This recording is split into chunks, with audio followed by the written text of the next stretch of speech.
Ladies and gentlemen, we are live from Yankton, South Dakota. It's Yankton Bucks hockey against Sioux Falls East here on KYN TV. Thank you for joining us this evening. This afternoon. So used to saying evening. It's a Sunday afternoon, currently 1:33 p.m. Now just ticked over to 1:34 according to my computer. We got just over 11 and a half minutes to play in our JV game, and then we will start preparing for our Yankton Bucks varsity game. I am Brayden Butler, live from the Fairfield Inn and Suites and Holiday Inn Express in Yankton broadcast booth. Joining me, as always, for Yankton Bucks hockey is Dave Spencer. And Dave, you got the American flag beanie on, and that's really fitting today. First time since, the namesake of this Yankton program in 1980, the United States men's hockey team are the Olympic champions. What a day. What a day. Wow, man. I tell you what, 46 years to the date of the 1980, I just want to call it a semifinal win. That's the Miracle on Ice over the Russians. It was not the gold medal game that day, but lives in infamy with the had to beat the Russians to get to the championship game. And 46 years later today, the Americans and the Canadians went at it, and U.S. has not won a gold medal since that run. In fact, it's only the third time they've won a gold medal. 1960, 1980, and then this year 2026. So yeah, that was a lot of fun today. I hope everybody got to watch that. It was worth the price of admission for sure. Yeah, Connor Hellebuck in net for the men's national team. Ended up, I think, making 41 saves. We've seen some great goalie performances here for Yankton Bucks hockey.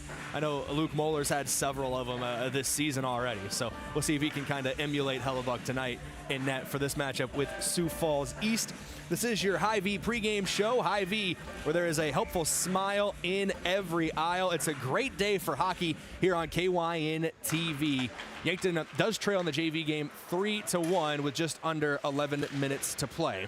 We'll talk more about this matchup tonight, though, in the varsity game between Yankton and Sioux Falls East when we come back here on KYN TV. For Dave Spencer, I'm Brayden Butler. We're back in a couple minutes here from Yankton, South Dakota.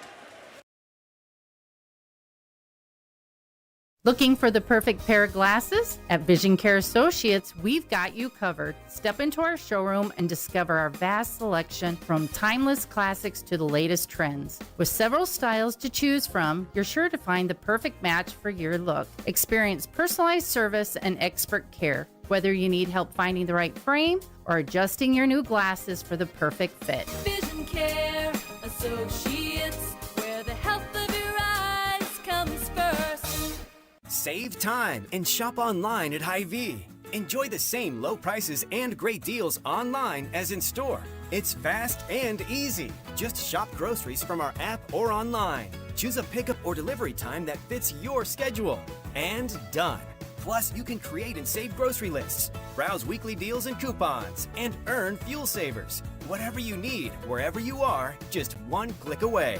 Save time and shop online today at Hy-Vee. Some restrictions apply. In the heart of South Dakota, there's a name families trust.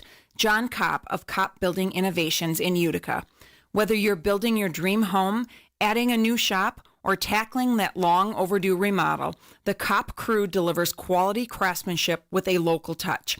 KBI is an authorized WIC builder, a Midwest company that understands your building needs. Built right, built local, built to last. For more information or to get a quote, visit koppbuildings.com. At the Bar is the bar for sports fans. With coverage of NFL, college basketball favorites, Yankton High School action, and NHL hockey too.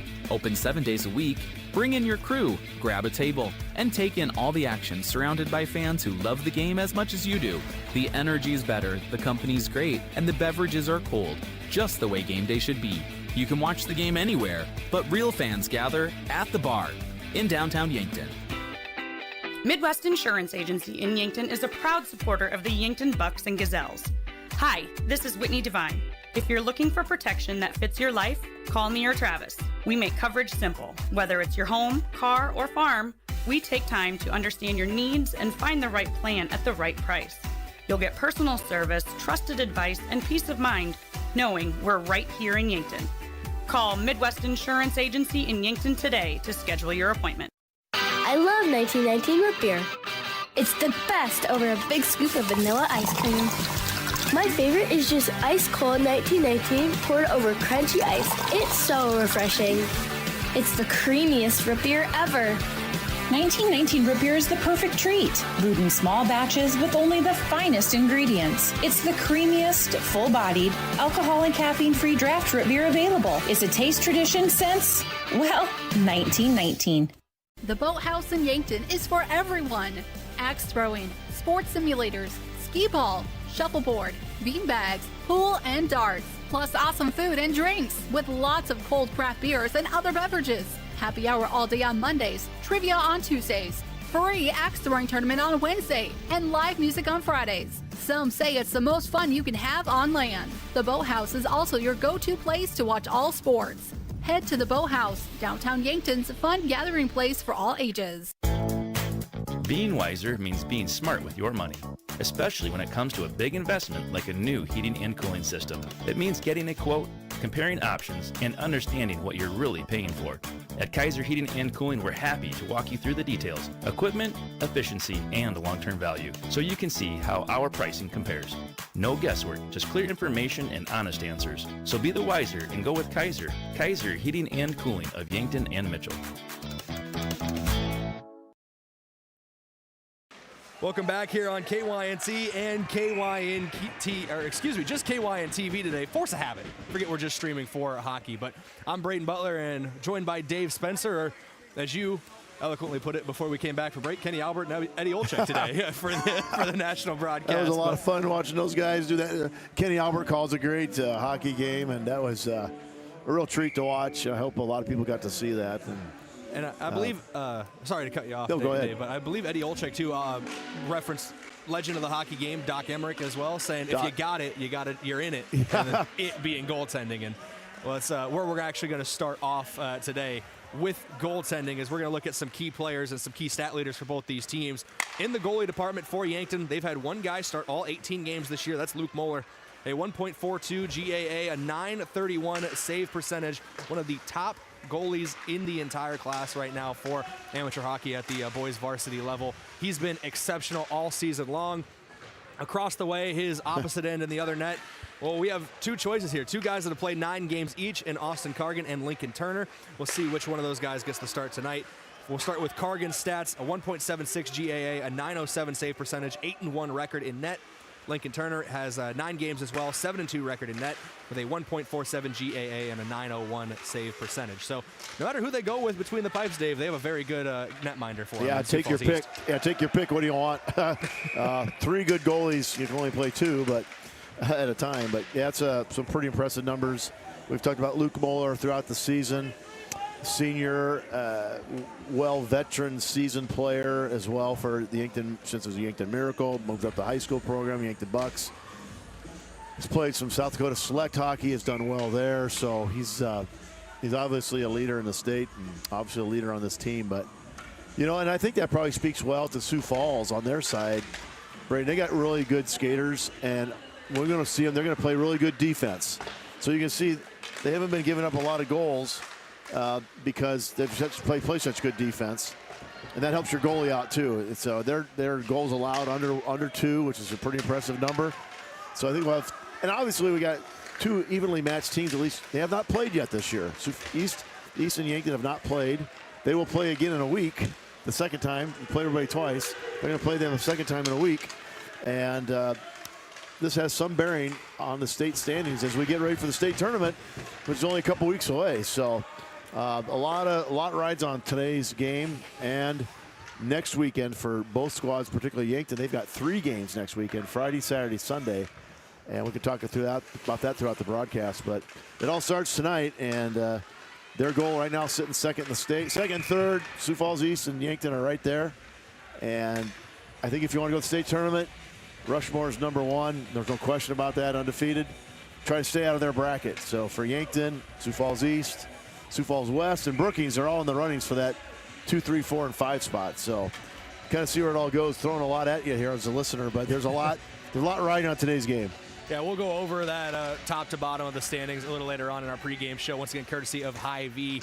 We talked about the goalies is where we're going to start with individual stat leaders, but skaters as well. We'll start with Sioux Falls East to kick things off. They have 2 guys at the top of their team right now who are just dominant, and Ryan Fenton and Hayden Hansen. 45 points each. Fenton more goals, Hansen more assists, but almost identical numbers. Hansen has 18 goals and 27 assists for his 45 points. Fenton has 20 goals and 25 assists for his 45 points. So those two have been exceptional at the top for Sioux Falls East. And then both Rothrocks, Beckett and Broderick. 28 points for Broderick. Beckett has 26. And then 27 points as well for Owen Session. Yeah, so does the list stop for Sioux Falls East? I mean, goodness gracious. Hey, you just keep going down the Goodness list. gracious. These guys are scoring machines. I mean, they're at the top of the class right now for a reason. Number 2 in the state. Obviously, everybody's chasing down the Rushmore Thunder, who their numbers, we could go over their numbers. The number I'm going to give you right now for the Rushmore Thunder is 11-0. That's what they lead Watertown by in the 3rd period. Yeah, their game got started earlier today. They're at a whole different level right now, but that's why we play the game. So we'll worry about that when you play them next time. But you know, it's an embarrassment of riches for the amount of guys that have so many points for Sioux Falls East, but none of them can claim the top spot in terms of points in this game, Dave. Tucker Rankin, 47 total points, very balanced as well.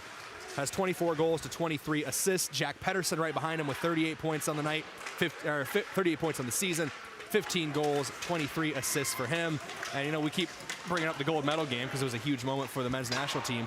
Jack was a hero today for in Milan. Can a Jack be a hero tonight or this afternoon in Yankton? We'll see. But those 2 guys have been leading the way all season. Rylan Murphy's up there with 22 points as well. 30 points for Brayden Berkland, who's the young gun in this Yankton lineup. So Yankton's got some heavy hitters as well to go toe-to-toe with Sioux Falls East. Yeah, and you could throw Jay Solachik in there as well. He's kind of like the utility man. He plays all over the ice, takes care of business, tough competitor. You know, he played football for the Bucks, and he's got kind of that mentality on the ice as well. And unfortunately, the Bucks will be out. Kylan O'Connor is not going to be in suit up today, but they'll have to pick up his scoring, because he's got 33 points when it comes to points, goals, and assists. So we'll see how Coach Pedersen adjusts the lineups. I know they also had an injury to one of their other players. Anders Van Olsen had a hand injury, but it looks like he was warming up out in the lobby. So maybe he's fixed up a little bit. But, yeah, it's going to be an interesting game because both teams are loaded with scorers. Assist-wise, points-wise, 2 good goalies. I mean, pick your poison, Brayden. What do you it could be a very entertaining broadcast for everybody. We're loaded with scoring. We got some of the best goalies in the state right now on both sides. We got 2 pair of great defensive line rotations for both teams. This game could end, 6-4, 6-5. It could also end 1-0. Yeah, it could be like that Olympic game. Yeah, 2-1. And if you look at the points allowed, both teams are very even with that. You look at the goals scored, very even in that. So you probably pull them up on the state website, but they are really very evenly matched. Like I said, they have not played each other yet. So you can look at common opponents, pretty much same kind of records against same opponents that are out there. Yankton is split with Sioux Falls East or West earlier in the year. And then, you talk about Rushmore being so good. If you look up the second game against Rushmore, Yankton lost, I believe, 4-0. 4-0 in that loss. And it was 0-0 after 2 periods. So Yankton can play with anybody, and hopefully we can get this JV game over with. We've got some extracurricular activities going on. Yeah, so what happened is I didn't see who it was for Sioux Falls, but there's a check from behind after the whistle that knocked that'd be Sutton Anderson to the ice. Oh, yeah. So he's going to go to the box, whoever did that. It looks like they're putting 73 on the board. That'd be Cannon Schultz there. But then after the play, what you caught, Dave, was as Sutton, as Anderson was trying to get off the ice, bumped into another Sioux Falls player. Anderson might have been selling it a little bit going down to the ice, but still, when you're getting bumped by players, referees have already blown the whistle once, putting one guy to the box. Maybe you can draw another one, get a power play here, as Yankton does trail 3-1 heading into the final 3.5 minutes of this junior varsity matchup. Dave, you brought up a little bit ago team stats, how even these teams are, and I do have those pulled up now. We can take a look at it. For Yankton, we'll go back and forth since basically all the numbers are identical. Goals per game, Bucks 6.6, Sioux Falls Flyers 6.3. Goals against per game, Bucks 1.6, Flyers 1.7. Power play goals per game, 0.8 for both teams. The big discrepancy so far is penalty minutes. Yankton has, and it's not really that much, it's maybe one more penalty a game, just over 2 minutes separate the two. 9.5 penalty minutes per game for Yankton, 7.1 for Sioux Falls East. Power play percentage, Yankton's at 33.3%, so about a third of their power plays they're scoring, 31.9% for Sioux Falls East. And penalty kill, just under 80% for Yankton. Oh, you can't get any closer on all those stats. Yeah. I mean, that's crazy. It's almost identical, and you even look at top scorers, leaders in goals. Tucker Renkin leads Yankton, he has 24. Ryan Fenton leads Sioux Falls East, he has 20. Assists, Jack Pedersen has 23 to lead Yankton. Hayden Hansen has 27 to lead Sioux Falls. Points total, 47 and 45. Fenton and Renkin are two guys we're going to be talking about quite a bit tonight. Wow, that's amazing stats. No wonder, and obviously you can tell why they're number 2 and number 3 in the state right now. So you got number 2, number 3 versus 3 matchup today, and a lot to be determined yet with the 1 week to go, but it's a big week for, we should point out Sioux Falls East has played one more game, I believe, than Yankton. Yankton's got to have a makeup game against Pierre next Friday. They're going to play that game in Mitchell. It was a neutral site makeup because they had ice problems in Pierre and could not play the varsity or junior varsity game. We should mention, too, Brayden, that JV has a state tournament, and the Yankton JV squad is fighting for a berth in that tournament. I believe they're number 6 seeded right now. And so they take the top 8 to go to the state tournament. So they're playing for some, postseason hardware as well. And that's nice to see having a JV and varsity squad both in the running for the state tournament. It's come a long ways for our program since we've been able to do that. We've got a JV program for so many years, and we did make the state tournament then. But there's more teams in the league now, so it's harder to qualify for the state tournament with the number of teams we have today. I believe the Bucks, depending on how many games are left, they might be very close, if not already, locking up a top 8 spot. They're 8 points clear of the number 8 team, which is right now the Oahe Capitals in 6th. So Yankton, if they had won tonight, would definitely lock it up. They're down 3-1, but they are now down 3-2. A goal down there is the ruling for Yankton. So not going quietly into the night on the Yankton Bucks. On the JV side, Yankton 6th. 8 points clear of 8th right now, and that is Oahe, who's played 21 games. Yeah, well. so Yankton's got to play Oahe, against Sioux Falls East, and then Watertown. So I think that's really good to look at stat up there. And hey, this just got interesting, 3-2, and a minute 20 to go in the JV game. You can probably bet that the Bucks are going to pull their goalie. Ryan Turner's in the net for this ball game, and he's only 6'5" without skates on, so put the skates on him. Looks like he looks like Hellenbuck. I was gonna say, looks like Hellenbuck. I was going to compare him to the old Bruins defenseman, Zdeno Chara. Stood almost 6'8", 6'9". Yeah. Without skates. Yeah, without skates. Yeah. He looked like a mountain on the ice. So they are a break in the action right now. We're going to go to break here on our pregame show. It's courtesy of Hy-Vee. There's a hopeful smile in every aisle. When we come back in a couple minutes, we've alluded to the standings at the varsity level multiple times. That's going to be our topic of discussion when we come back. You are listening to Yankton Bucks Hockey, KYN TV. We're back after this break. Inheritance, romance, and investment scams continue to plague South Dakotans with high dollar amount losses. They prey on vulnerable adults and swindle consumers out of their funds. Scammers befriend the victim, making it difficult for them to see the reality of what's happening. If you have a loved one susceptible to this type of scam, sit down and talk with them about these issues before it happens to them. If you or a loved one have been scammed in this manner, please reach out to the South Dakota Office of Attorney General's Consumer Protection Division at 800-300-1986. My fellow explorers, we believe big adventures deserve presidential treatment. Now until February 27th, Explorers Credit Union is offering special presidential rates on qualifying boat and camper loans. So this summer, roam farther, stay longer, and explore more. No waiting, no delays, just legendary approval. Because adventure doesn't wait, and neither should you. Visit explorerscu.com and get pre-approved today. Explorers Credit Union, we believe in your next big adventure. Offer subject to credit approval and is subject to change at any time. Additional terms and restrictions apply. Membership required. Valid through February 27th. Federally insured by NCOA. There's a difference when a convenience store is locally owned, and you feel it the moment you stop at Triple Time Rudy's. You'll get great quality fuel to keep you on the move, plus local and regional favorites like Dimmick Cheese and premium meats from the Kaler and Renner Lockers. It's the kind of place that's convenient and connected to your community. Conveniently located at 17th and Broadway, Triple Time Rudy's, fueling your day, fueling your community. Getting your business noticed starts with the right print. The other day, a customer came into the UPS store Yankton to pick up blueprints we printed for him. While we finished his order, he mentioned needing business cards. At the UPS store, we handle all your printing needs. Stop in and ask about our current print specials. And that customer?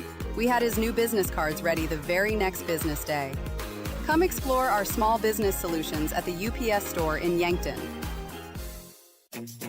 Is it the competition that keeps bringing you back? The long-standing rivalries? Or is it seeing friends again and cheering on your favorite team? At First Dakota, we're here for it all. We appreciate the fans, the players, the coaches and officials, the concessions crew. The shared community experience is part of what makes life here great, and we're here for it. See you at the game. First Dakota National Bank, member FDIC. Big news for Yankton and the surrounding area. Yankton Medical Clinic is proud to announce the addition of YMC Eye Care Clinic. Dr. Trevor Kindle and Dr. Rockney are now seeing patients for routine eye exams, glasses and contact prescriptions, and emergency eye care for unexpected injuries. As Yankton natives, they're committed to caring for the community they call home. Plus, Dr. Kindle is the area's only local comprehensive ophthalmologist and cataract surgeon. Call 605-655-1830. Third floor of the Pavilion, Yankton Medical Clinic. So much care, so close to home. FNBO is the great big small bank, and for more than 165 years, we've been with you where you are. A bank that's ready for all your needs, both big and small. Here to help you earn more, save more, so you can do more every step of the way. It's what you can expect from the great big small bank. FNBO, independent and family owned for 6 generations, and ever so focused on you. Stop on by or visit us at fnbo.com, member FDIC. In Yankton, community means everything, and at Wilson Trailer, it's the heart of what they do. They're more than manufacturers, they're your neighbors. From sponsoring the Bucks and Gazelles to supporting the next generation of farmers and builders, they're proud to give back to the place they call home. For over a century, Wilson Trailer has stood strong, steady, and rooted in community. Because when Yankton thrives, we all move forward. Wilson Trailer in Yankton. Learn more at wilsontrailer.com. Are you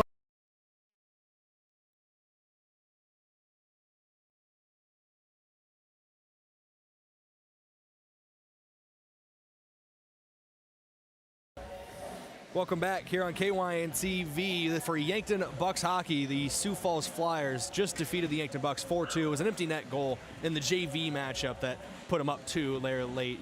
Yankton pulled the goalie trying to get a 6-on-5 advantage, but JV team, from the looks of it, if my math is correct, I believe the most points that anybody can get from the remaining 3 is 6 from the remaining 3 games. Yankton being 8 points clear. They're in the postseason even despite this loss, but wanted to build some momentum against a very good Sioux Falls East squad.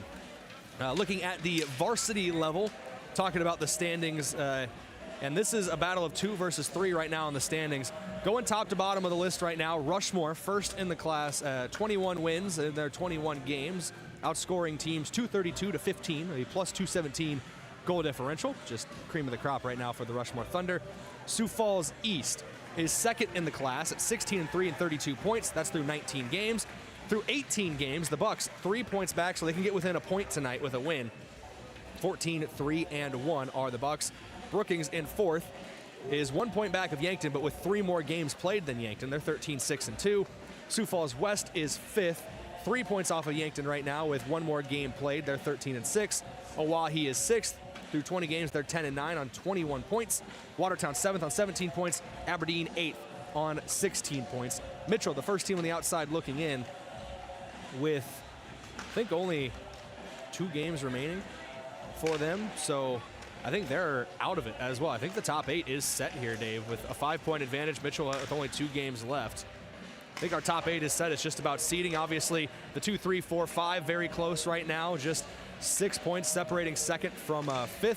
Oahe kind of standing alone there in 6th. They're a couple points away from either side of them. And then Watertown and Aberdeen battling for the 7 and 8 right now in the postseason. But this is a crucial matchup when it comes to seeding for both teams. Sioux Falls East could really pull themselves clear of the rest of the pack and solidify themselves as a number 2 team.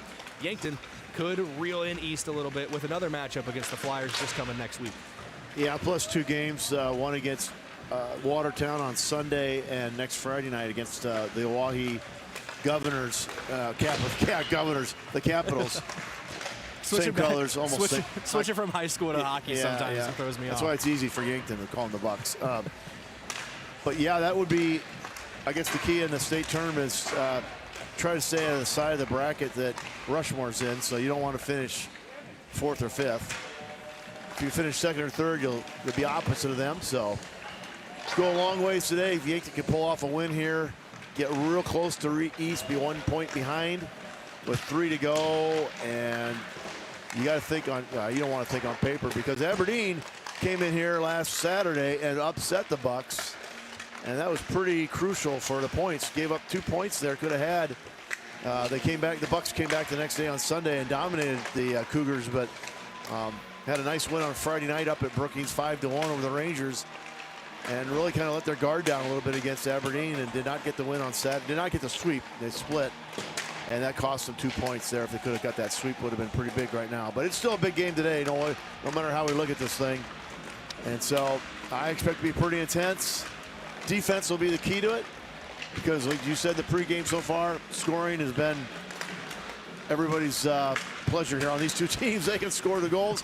And we've got good goaltenders, too, both sides. So, and the stats, you round off those stats, you can't find two teams more equal. So this is, I know Rushmore's the clear-cut number 1. It feels like these two teams are battling for who's that number 2 team in the state. I know Brookings is up there well. I know Sioux Falls West is up there as well. You can't count out either of those teams. Very dangerous squads. 2 through 5 separated by just 6 points, like we said, in the standings. I do want to go over those last couple games for Yankton.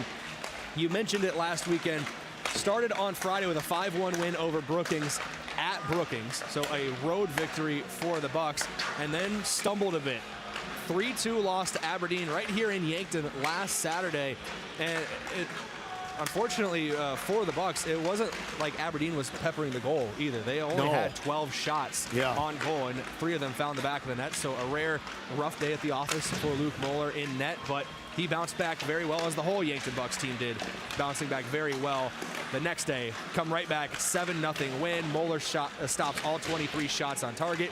The Bucks started hot, 4 goals in the first period, including one. I think that says 52 seconds in, Caden Hunoff scored unassisted. Yeah, Caden Hunoff had a hat trick. Brayden, he had 3 goals that game, and he was on fire. And the Bucks just played. I was at that game from the stands watching. It really had things cooking. I mean, they play like that. Look out, they can play with anybody, but you got to play as a team, obviously. On that Saturday night matchup, you talked about the goal differential, just like the Olympic gold medal game today. I mean, the Canadians had all kinds of shots on the net, but if you don't put it in, who cares? You know. I think it finished 42 shots on net for the Canadians. Hellebuck stopping 41 of them. Cale McCarr, the only one to score for Canada. It's when you got a guy in net, if you can't put him on target, quantity doesn't matter if you can't find the quality. Yeah, that's right. So, but it's a game of chances too. So the more opportunities you have in front of the net, the more likely you're going to get something positive happen with a goal. But that's why we play the game, and stats can be a little misconceiving in the game of hockey, particularly when it comes on the shots on net. But I think again today, defensive is going to be a big deal for the Bucks. Try to keep body on body, extend the zone a little bit, and then have to get back because that front line for Sioux Falls East can skate. And when you got that ability and that advantage, look out. That can be a dangerous threesome for the Flyers. Looking at Sioux Falls East in their recent games, they've been on a roll. 5 straight wins, scoring 4 or more goals in each of those wins. Their closest being a 3-goal win over Sioux Falls West, 6-3. Going over those games, it started 7-1 against Watertown on the 6th of February, then 6-0 against Mitchell, 6-3 against Sioux Falls West, 9-1 over Oahe, and then last night at Aberdeen, 4-1 win for Sioux Falls East. So quite a bit of travel for them. They had to go up to Aberdeen yesterday, coming back down here today. Looking at last night's game for Sioux Falls East, it was Owen Sesher who led the way with 2 goals and 2 points for him. 1 goal for Cole Hauser, and then Beckett Rothrock, 1 goal and 1 assist. Ryan Fenton, 2 assists for 2 points in that one. In total, Aberdeen had 18 shots on target, so 17 saves, and it was Austin Cargan who got the start last night. We'll see if they're going to him back-to-back or if Lincoln Turner then fills in. It looks like Lincoln Turner's the one. I'm going to guess Lincoln Turner's going to get it tonight since he didn't go last night. And he got a little better stats than Austin does, but Yeah, that's maybe one thing that could creep in the minds of the Flyers. Traveling up to Aberdeen, it's not an easy trip from Sioux Falls. Get back late, get back down here for a 2 p.m. game. But hey, that's why you play the game, and you're going to have to do that when you play South Dakota hockey. You're going to have to travel. It's just part of the mentality and part of the routine. And no coach is going to want to hear that as an excuse. I guarantee you that. So that's why we play the game. Looking at puck drop time, 7 p.m. last night between the Flyers and Cougars. So they probably got back this morning. Yeah, it was obviously Sunday the 22nd when they got home, but and Yankton hasn't had a game, since Sunday. So we've had some time off to rest, get a couple days off during the week, and get back at it after we talk about these young men practice every morning, 5:30 practice here at the rink. Then they got to get cleaned up and go to class. So it's not any day in the park when you're going to play hockey, but they're used to it, and they're not complaining either. We're going to go back to break here on your Hy-Vee pregame show. Come back in a couple minutes. Keep discussing this matchup. And we might start talking about the men's national team again as well in their gold medal game. That was just an electric performance earlier this morning. That's coming up here on KYN TV. This is Yankton Bucks Hockey. For Dave Spencer, I'm Brayden Butler. We're back after this break. On track to retire? I'm Adam Walter, a certified financial planner with Vantage Financial, born and raised in Yankton, South Dakota. My team and I pride ourselves on building trust through clear, honest advice tailored to your unique goals. From retirement planning to smart tax strategies, we'll create a personalized plan to help you feel confident and secure about your financial future. Visit vfplanning.com or search Adam Walter Vantage Financial to schedule a 15-minute call today. Vantage Financial Partners is a registered investment advisor. SEC registration does not constitute an endorsement of Vantage by the SEC, nor does it indicate that Vantage has attained a particular level of skill or ability. From the first wails of surprise to first day of school questions, playground adventures, learning to drive stress, and graduation cheers, they'll always be your little sunshine. At Avera Children's, we get kids, teens, and parents too. We'll step you through first checkups, milestones, sickness, and specialized care when your child needs it, and treat them like our own every step of the way. Learn more at avera.org/children's. Tip-off is here and the season's heating up. Whether it's your home, farm, or everyday life, Farmers Union Insurance help you defend against the unexpected and score big on protection. Brendan Hansen and Brandon Tykero at Suite 101B, Morgan Square in Yankton help you rebound from surprises, make every play count, and keep your game strong all season long. Don't let life slam dunk you. Stop by today and stay covered with Farmers Union Insurance. Have a craving for wings or delicious burgers or pivo fries? Come sink your teeth into the mouth-watering burgers and wings at Checkers Sports Bar and Grill in Yankton. With a menu that's flavor frenzy, there's something for every fan. Grab your friends, bring your family, and head down to Checkers. Checkers Sports Bar and Grill is Yankton's favorite spot for food, friends, and sports. Open Tuesday through Sunday. Your game days belong at Checkers. When is the last time you ordered company clothing for your employees? Are they wearing faded clothing or stuff with old logos? JJ Benji's will make you look good in 2026. Whatever you want, polos, t-shirts, quarter zips, hoodies, embroidered or screen printed. Not sure what to get? JJ Benji's team can help you with some great ideas. Say thank you to your employees and make a great impression on your customers with company clothing from JJ Benji's, 201 Pine Street in Yankton. I'm Colby Cookta, one of your Yankton Edward Jones financial advisors. We're all about financial investments, but we also value the investments of time, patience, and encouragement our young athletes receive from their coaches, teachers, and mentors. That's why I'm a proud sponsor of the Yankton Bucks and Gazelles on KYNT. Call 605-653-4860 or visit edwardjones.com for all your investment needs. I'm Colby Cookta, financial advisor Edward Jones Yankton, member SIPC. At Mount Marty University, students get real support and real opportunities. Hi, I'm Maya, and I'm a business major at Mount Marty University. The professors here at Mount Marty are just amazing. They're very good about supporting me through future internships and jobs that they try and line me up with, and they also provide real life experiences in the classroom through projects and speakers and things like that. Start your journey online at mountmarty.edu. Rodents want to make your home their home. Pesky invaders go in search of warm housing and food for the winter. An invasion of rodents can be costly and can contribute to disease and contamination of products. So trust the experts to keep them out.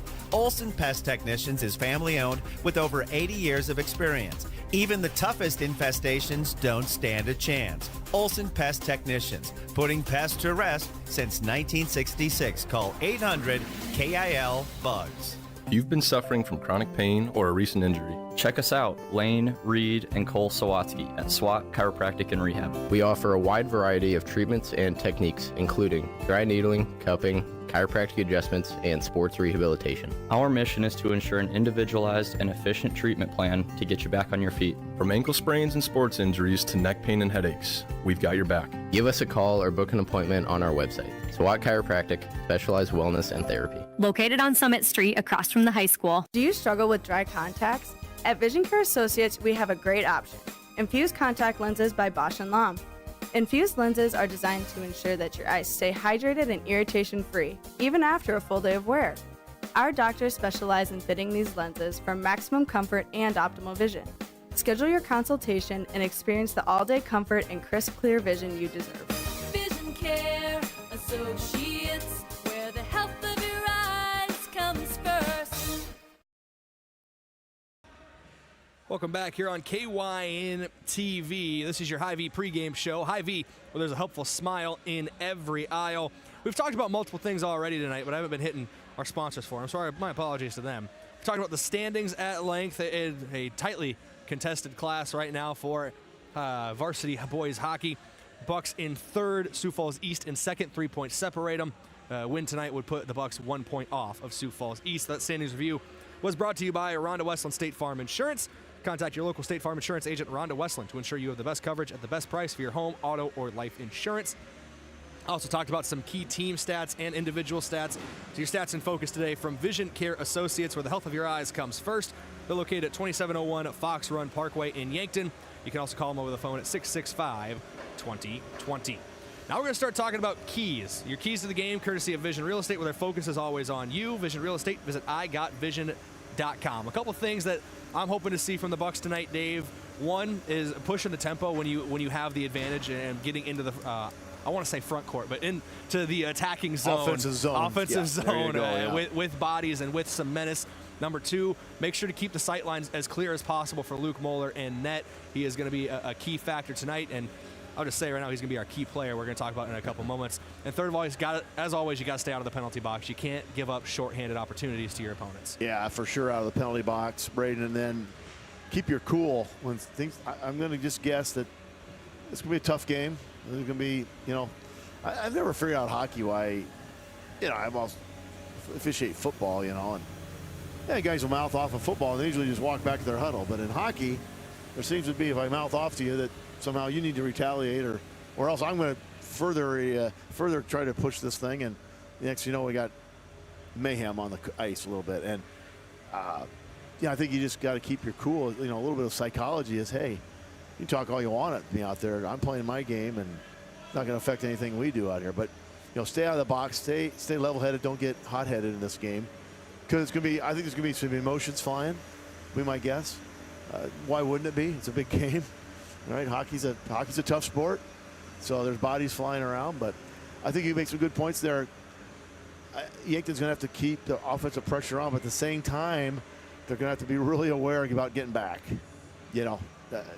We've seen the point production from about 4 different guys for Sioux Falls that could just light up the net. Right, they can light the lamp, and not so can Yankton. But I think. You got to help your goalie out. I mean, you saw that if you watch the gold medal game today.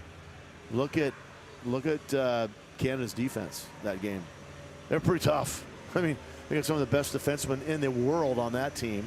And nothing against the USA guys. They're good too, but second and third period was offensively, the United States couldn't really get many shots on. There was not a whole lot of threats there offensively by playing good defense. And so I know Coach Pedersen will emphasize that with his. He's got some good defenders back there. I love Caden Hunoff Sr.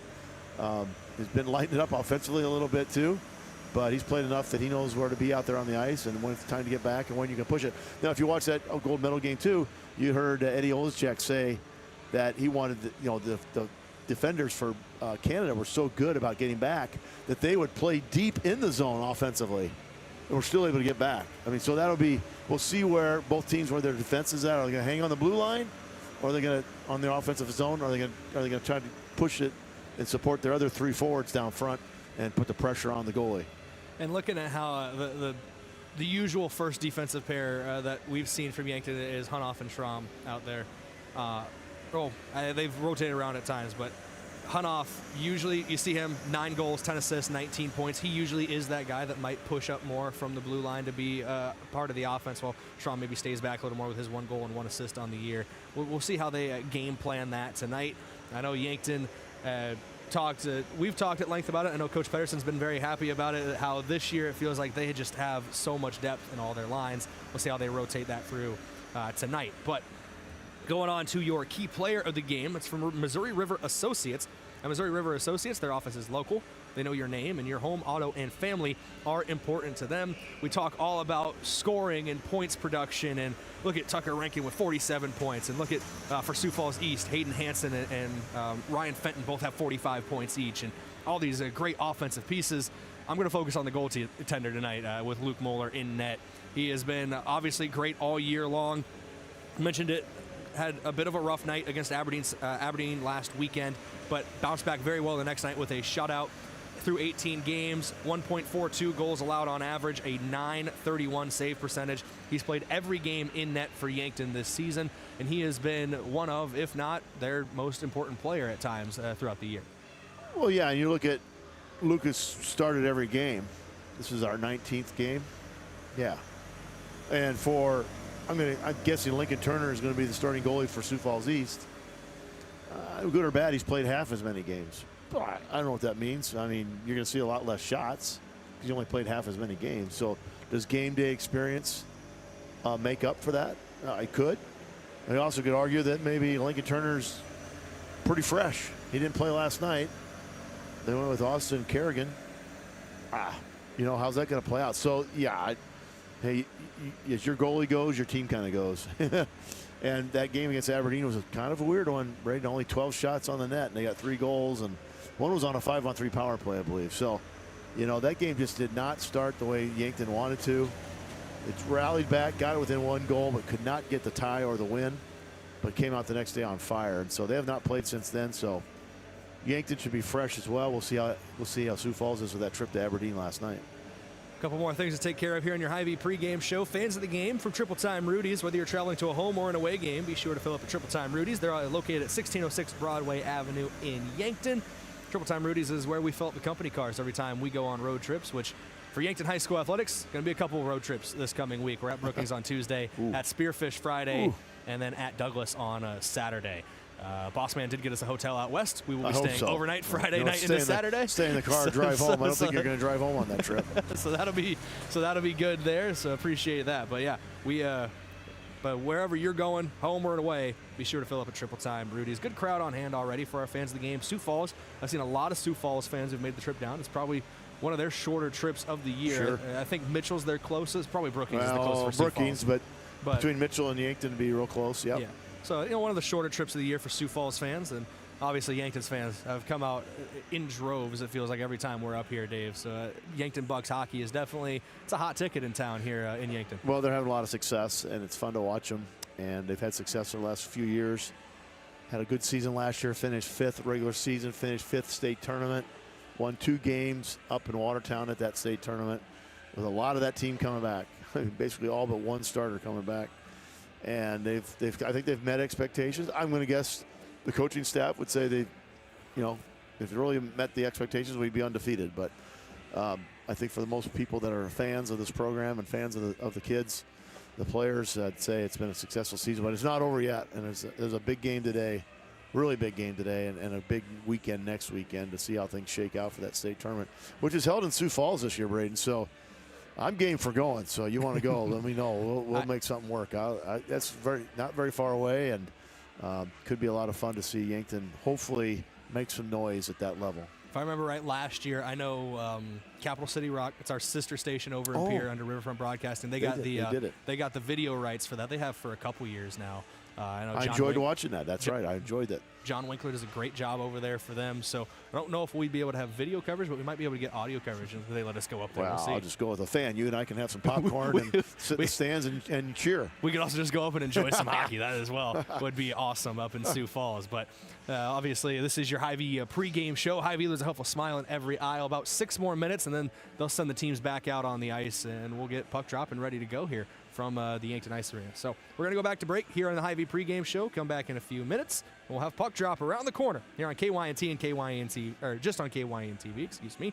But when that puck drop happens, it'll be brought to you by the Boathouse in Yankton. They offer axe throwing, mini bowling, darts, pool, and awesome food and drinks, and of course, mini TVs to watch all sports.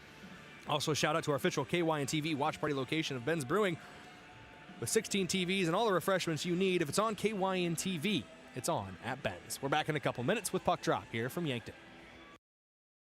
At H&H Roofing, we don't just fix roofs, we protect families. We're family-owned, locally operated, and dedicated to keeping our community safe and dry. Every nail, every shingle, every handshake, it all matters to us. From repairs to full roof replacements, we treat every home like it's our own. Because when your home is secure, we feel secure. For honest work and dependable results, trust the local team that cares. Call H&H Roofing in Yankton today. We've got you covered. The SureCo exclusive SureLink wireless remote system features the most advanced industrial Bluetooth technology and best-in-class express operation. Operate any SureCo electric product with the SureLink Pro and EZR remotes or with your smartphone using the SureLink app. To learn more, contact your authorized SureCo distributor or find us at sureco.com. Demand the best. Demand SureCo. Vision Care Associates, where the health of your eyes comes first. We offer expertise and experience, where your long-term eye care is our concern. State-of-the-art technology, where we never lose sight of quality. Vision Care Associates, where the health of your eyes comes first. When you make the right decision, it feels good. Like picking the perfect accent rug or choosing a good night's sleep over an all-night crime show binge. It feels really good to make the right insurance decision too. That's why State Farm agent Rhonda Westland is right here in Yankton to help you select the right protection at the right price. Rhonda will make sure you understand your State Farm coverages so you'll know what to expect if the unexpected happens. With State Farm agent Rhonda Westland, it's easy to make the right choice. Just call her. When you want the real deal, like a good neighbor, State Farm is there. Have aches and pains taken you out of your game? Then give First Chiropractic Centers a call. We've been helping people get back into their game for over 40 years. Whether your game is sports related, like ice skating, snowmobiling, or simply shoveling snow, household chores, exercising, or daily activities, if your pain is preventing you from enjoying or participating in your chosen activity, we can help. Call First Chiropractic Centers today or visit us at firstchiropracticcenter.com. First Chiropractic Centers, making life better, one adjustment at a time. The sky is falling, the sky is falling. Hi, this is Larry from Larry's Heating and Cooling. No, the sky isn't falling, but the price of central air conditioners are. Get a new 2-ton Lennox or Carrier Central Air with a new thermostat for only $39.90, or a Lennox gas furnace for as little as $29.95. Or if you want to get both, we'll do the insane and take another $500 off. Installed Lennox or Carrier system for as little as $64.85. Financing available? Call us for a free estimate. I am John Marquardt, and I'm running for District 18 State Representative. I'm currently chair of the Yankton County Commission. I was born and raised in rural South Dakota and have an ag business background. I am a conservative that fights to keep taxes low, supports law enforcement, and I'll look out for the best interests of District 18. Vote for John Marquardt for District 18 State Representative in the Republican primary. Paid for by friends of John Marquardt. Yankton fans, every drive, every rebound, and every fast break lights up the gym, and Sparkling Ice is here to keep that game day spirit buzzing. With bold fruit flavors, zero sugar, and a cool burst of refreshment, it's the perfect companion whether you're in the stands or celebrating a big win on the way home. Fuel the roar of the crowd and the rhythm of the court with sparkling ice. Grab yours today and cheer on the Bucks and Gazelles all season long. Sparkling ice, flavor that plays hard. At Elwood Family Dental Care, they believe you should understand your dental health, not just receive it. They'll show you your x-rays and photos, explain the why behind any treatment, and make sure you feel confident about your care. And if you have dental insurance, it's a good time to use it. New patient exams and x-rays are often covered at 100%. Learn more at elwoodfamilydentalcare.com, where they take care of the entire family. Ever have one of those days? Your car breaks down, your dog decides your couch is a chew toy, and oh yeah, a tree falls on your roof. Don't worry, Missouri River Associates has you covered. Auto, home, pet mishaps, we're here for all of life's little oops moments. Call 665-6885 for your free quote, because life happens, and we're ready for it. Are you looking to buy or sell a home but not sure where to start? I'm Deb Speck with Vision Real Estate, and I'm here to guide you every step of the way. With 20 years of experience and a passion for finding the perfect match, I'll work hard for you, answer all your questions along the way, and make it stress-free. Call me at 605-664-5555, and let's get moving.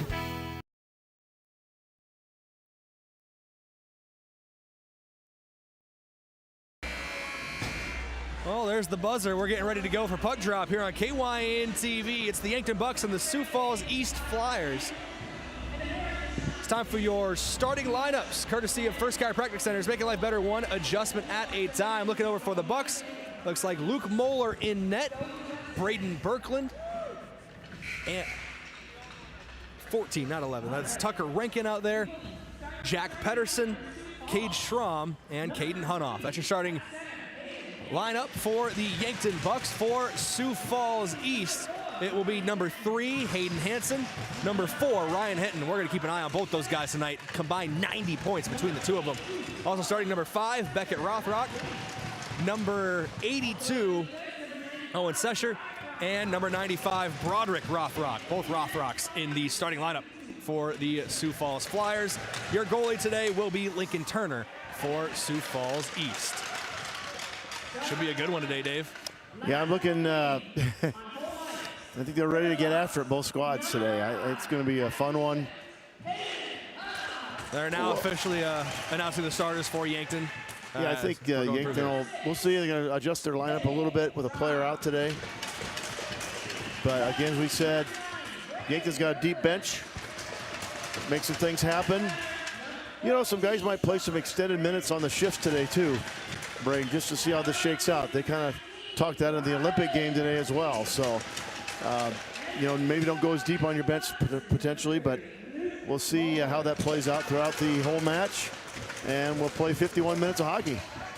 Go over it again real quick for Yankton. You're starting forwards, Brayden Birkland, Tucker Rankin, and Rylan Murphy. You're starting defensive pairing, Caden Hunoff and Cade Schramm, and Luke Moeller in net. Your 5 on the ice for Sioux Falls East. It'll be Hayden Hansen, Ryan Fenton, Beckett Rothrock, Broderick Rothrock, and Owen Sesher. In net, Lincoln Turner. Yeah, as we expected, he would be in there. Got a 1.47 goals per game.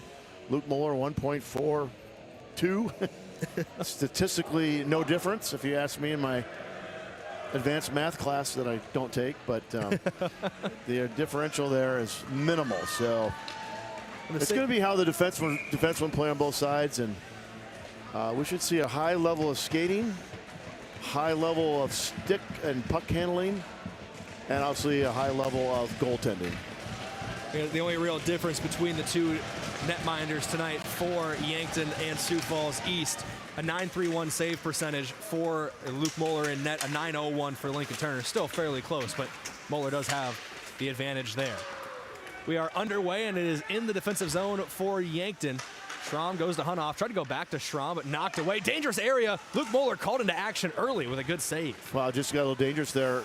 Maybe a miscommunication between the defensemen, that Hunoff and Moeller, that let that puck hang out too long. Birkland down the left wing, puts it into the offensive zone for the first time tonight for Yankton. Murphy trying to skate onto it. It is taken away, though, by Beckett Rothrock. Working the left side here for Sioux Falls East, right underneath of us here in our broadcast booth, courtesy of Holiday Inn Express in Yankton and Fairfield by Marriott. I think there's a little cat and mouse game going on, a little strategy even before the tip, before we drop the puck, Brayden, is this, can you get mismatches on your lines? And I think that's what Sioux Falls kind of started with a little bit here. And I think that made Yankton maybe relook at their starting lineup as well. Bucks trying to get a shift in here and almost cost him, but good save again. Try to keep some, your strength on their strength, same time on the ice. Sedlacek will take a shot from the left wing, blocked away by Turner in net for Sioux Falls East. In the other direction, puck got away. Luke Moeller, I don't think he knew where that puck was. It was knocked away by Grady Van Cleve. It was by his right skate, but his head was not turned in that direction. Well, some really nifty stick handling and skating by the Flyers. Get that right in front of the net to no avail, but yeah, there was a little bit of an empty space out there, and fortunately the Bucks were able to recover. Nearing the 15-minute mark in the opening period, still 0-0. Jack Pedersen on the ice for the first time tonight will just let one go from the blue line. It is saved and smothered by Turner in net. I heard an interesting term today during the gold medal broadcast, that the ice was tilted one way or the other. And maybe you heard that as well, because it was in the second, third periods how constantly be playing on your defensive end or the other team's offensive end. We'll see how that plays out today, but you want to try to keep this thing even when it comes to that, not always be playing defense on your end. It has been Sioux Falls so far that has, it's felt like more of the attack, but both teams even on shots on goal, 2 apiece, as it stands right now.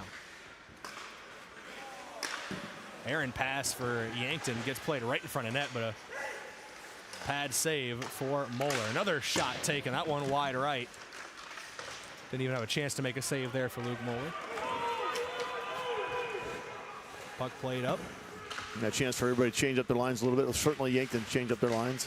I see Demmer and Velik sliding in for the first time tonight. Rankin, Berkland, and Murphy back on the ice. That's the starting line. They had a cross the middle there, almost a chance. Kept in the zone by Velik. Heads up play there, just getting it inside the blue line, so nobody has to tag up. Sioux Falls East wins the puck back in there, and Demmer keeps it in the offensive zone. Used the glove to knock it down, which took me a lot longer in life watching hockey than I'd like to admit to realize is legal. You don't have to just use the stick. You can glove it if you put it back down. Yeah, that's right. You just can't pass it with your glove hand. You can't call it a hand pass. But perfectly great play by Demmer to be heads up there. Kind of an ill-advised pass for the Flyers. It wasn't until I think watching hockey in high school that I realized, they can do that. You can use your glove. It's not like soccer where you're only allowed, you're allowed your body, but everything, you can't touch the puck. And you can kick it with your skate as well. You just can't kick it into the goal. So you could kick it forward and advance the puck if you'd like. Velik, little meeting of the minds there with Ty Salonen, I believe that is. That was Salonen, right up along the window behind the net for Yankton. Shot from the blue line, goes off of a blocker in front. I believe that was Velik that got his body in the way. 13:20 to go in the first period of play. Yankton and Sioux Falls East both tied. That one fluttered just to the left side of the goaltender, the right side from our position. Pedersen puts it into the offensive zone. Dawson Toms trying to get up on it. It is Toms, Pedersen, Hunoff, Larson, and Schramm. I should clarify that's Cooper Larson. Cooper and Elijah Larson both play for the Bucks. And they were 26 and 27, so there's not really much separating them either. They're not brothers. They're not brothers. Hunoff. Cade Hunoff would try to drop pass, and then we got a breakaway. One-on-one with Luke Moeller. What do you do, kid? They try to go top shelf. Just missed it. I believe that was number 35 on the one-on-one breakaway, Anthony Rigolizzo. Only one goal for him on the season. That was a great opportunity for he plays a lot of JV. He got a goal in the JV game earlier today. Oh, my gosh. I can't believe how that went in. Redirected shot on target. Hopefully we get a chance to look at that one again on your Vision Care go off the handle of the replay. stick. It was just played up, and I think it's Rigolizzo whose stick it goes off of. It is Rigolizzo in front of net. Goes off his stick and just finds the back of the net. Unfortunate there for Luke Moeller on the redirect, but a great opening goal for Sioux Falls East as they now lead 1-0. take a look at your shots counter real quick. It is 4-2 in favor of Sioux Falls East. Back to live action with 12:17 to play. Well, that's exactly why you want to get that shot somewhere down there. Just weird things happen in hockey, Brayden. You never know. It's going to go off a stick, off a skate. Some it gets redirected as you described. I mean, it just happens all the time. So hence, get the shots on the net. See what happens. Back to live action here on KYN TV. We're under 12 to play now in the first period. Yankton does trail 1-0. And almost a breakaway opportunity there. That's Max Weissenberger, who's able to get back and make a play. He's going to get him off sides, I think.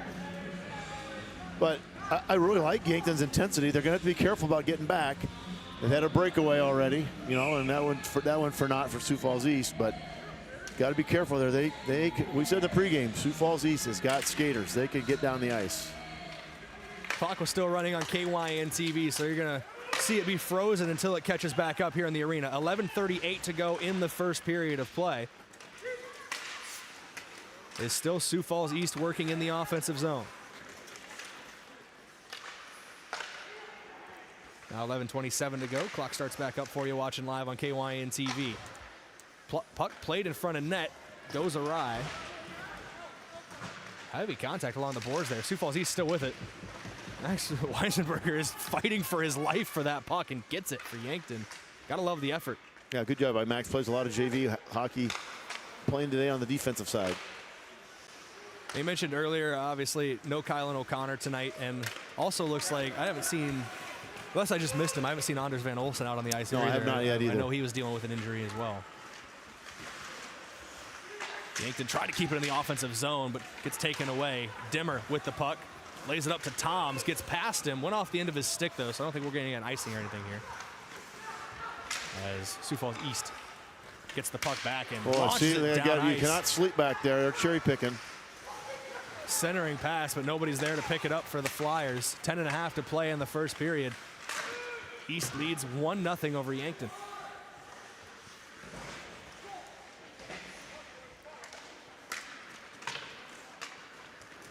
In the neutral zone now. Sioux Falls East with it. They all got to tag up, so that puck just got kind of laid away.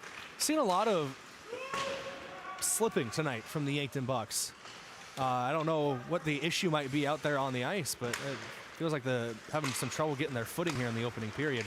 As Dimmer takes it away in the neutral zone and whips it into the offensive zone. Sedlacek on it near the left wing. Taken back away by Sioux Falls East, and on a line change as well. A bit of a breakaway for the Flyers. Shot taken wide right. Luke Moeller had that shot covered, though, from the looks of it. Yeah, sometimes you just catch an edge there. I don't think there's anything wrong with the skaters' skates. We're talking that pregame, Brayden, that Sioux Falls is getting some advantage on on our defensive end there. Bucks are having a little trouble getting back. Scary moment as the puck slid right in front of Luke Moeller there, but able to get it away was Caden Hunoff. Hunoff on the puck for a moment. A diving effort made. They talked about Larson's earlier. That's Cooper Larson who went and got that one and knocked it away. Another buck goes down there. Tucker Rinkin lost his skates. I think it's the second time I've seen him go down. And it's not just one buck. I don't know. Yeah. Easton Anderson out on the ice. He's got 3 goals this season, 1 assist. He's trying to chase that puck down, and it's smothered by Turner in net for Sioux Falls East. 1-0 your score. East leads 3-6 on your shot counter. Yankton trails in that as well. Sioux Falls East has been on the offensive end. A little more tonight so far, but we're just over 8 minutes into this game, so still plenty of time to be played as scoreboard. Time on the scoreboard reset here on KYN TV. I'm trying to get this fixed for you. There we go, 8:45 and counting to go. Reset back to 17 minutes on me, Dave. Threw me off for a second. Back in the offensive end for Yankton. Sioux Falls East does have the puck, though. Nice centering pass, and we got another one-on-one breakaway. This one for Sesher. Another great save from Luke Moeller. Sesher, that's a guy who's dangerous. 19 goals this season. Was looking for number 20. Yeah, he can skate. There's no doubt about it. He can skate, shoot. There's a good shot by Yankton. Luke Moeller's doing a really good job of coming out and cutting down that angle. Brayden, they talk about that goalies, the further they get out from the net. People are like, why do you get away from the net? Well, the closer you get to the shooter, you cut down the angle. They don't have as much room to operate themselves when they shoot it. But as opposed to Hellenbuck for the USA team. He's so big, they say he can stay back in there. He covers up so much net. So a little different strategies depending on the size of your goalie. That's about 3 or 4, maybe 5 breakaways that Sioux Falls has had that, again, 3 have resulted in shots, but we talked in the pregame about Yankton got to get back on defense. If you're going to gamble, you better be on the lookout. Here's a 2-on-2 here. Sesher takes the shot, skies it into the netting. That is over the boards and out of play. That protective netting for the fans. So plenty of time, obviously. 7:56 left in the first. Going to see if we can get the Bucks to pick up the tempo just a little bit. Brayden seemed to be a little slow. Just a little slower on the reaction time, although Luke Muller's doing a great. There's a shot on net. Saves it again. He's getting his workout so far. Yeah, Luke Muller's been called into action early and often. Shot counter now up to 8-3. Sioux Falls East over Yankton in that one. Obviously the one goal. It's quality over quantity, but if you take enough, one of them eventually has to find the back of the net in theory. And one of them did it already for Sioux Falls East. Under 7:50 to play now in the opening period. Jack Pedersen trying to change things on the offensive end. He glides into the attacking zone off the left pad. Another shot taken from the blue line. Another great save for Lincoln Turner. So back-to-back decent looks there for Yankton, but not able to capitalize. Bucks back on the attack, though. It's 3-on-3 heading into the offensive zone. A lot of scares trying to get back. Pedersen leaves it wide to the left. Dawson Toms and Owen Sesher both going for it. Puck flutters up right in front of the Sioux Falls East bench. Yeah, good job for Weisenberger keeping it in. Almost got something on the backside. Van Cleve takes a shot from a point. Can't get it. Goes wide to the right. Centering play there, but falls to the stick of a Sioux Falls East player. Van Cleve keeps the puck in the offensive zone, but now it's knocked to the neutral zone and sent away. Muller's going to go behind his own net to get it. Real good offensive series there for Yankton, Brayden, with the offensive pressure they put on Sioux Falls East. Now they got a line change in the wrong time.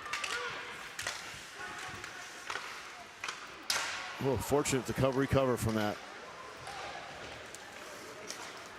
Yankton in their defensive zone.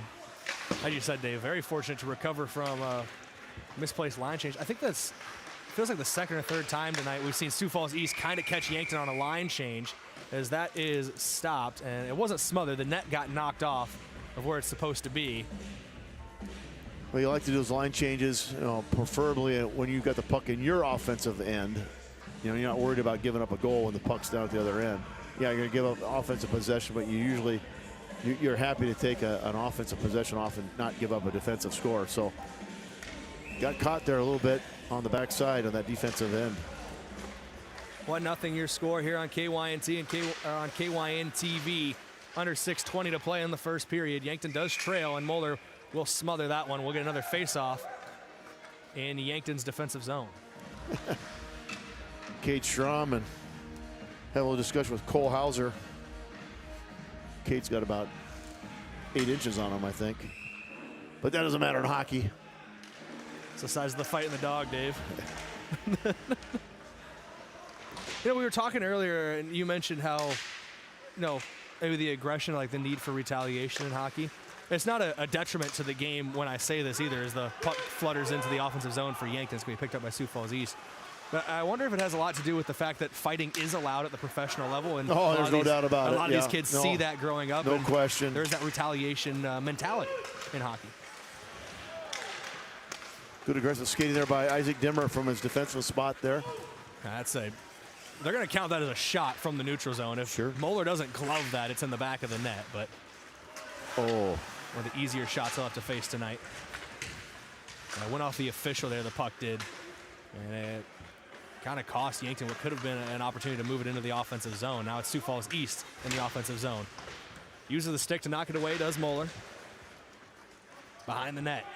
Schramm skating to pick it up. Plays it to Hunoff.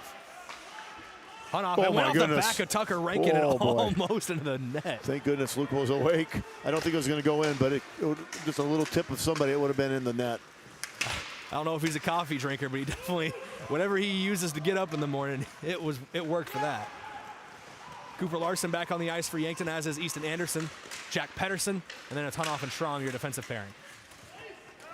Under 5 to go in the first period. Sioux Falls East leads 1-0. Wraps around the boards in the Yankton defensive zone. Here's Easton Anderson with it. His pass stolen away. That was Thatcher May who took it away. Now Fenton, dangerous player for this team. A slap shot from near the point. Beckett Rothrock cocked it back and let it fly, but ends up going wide.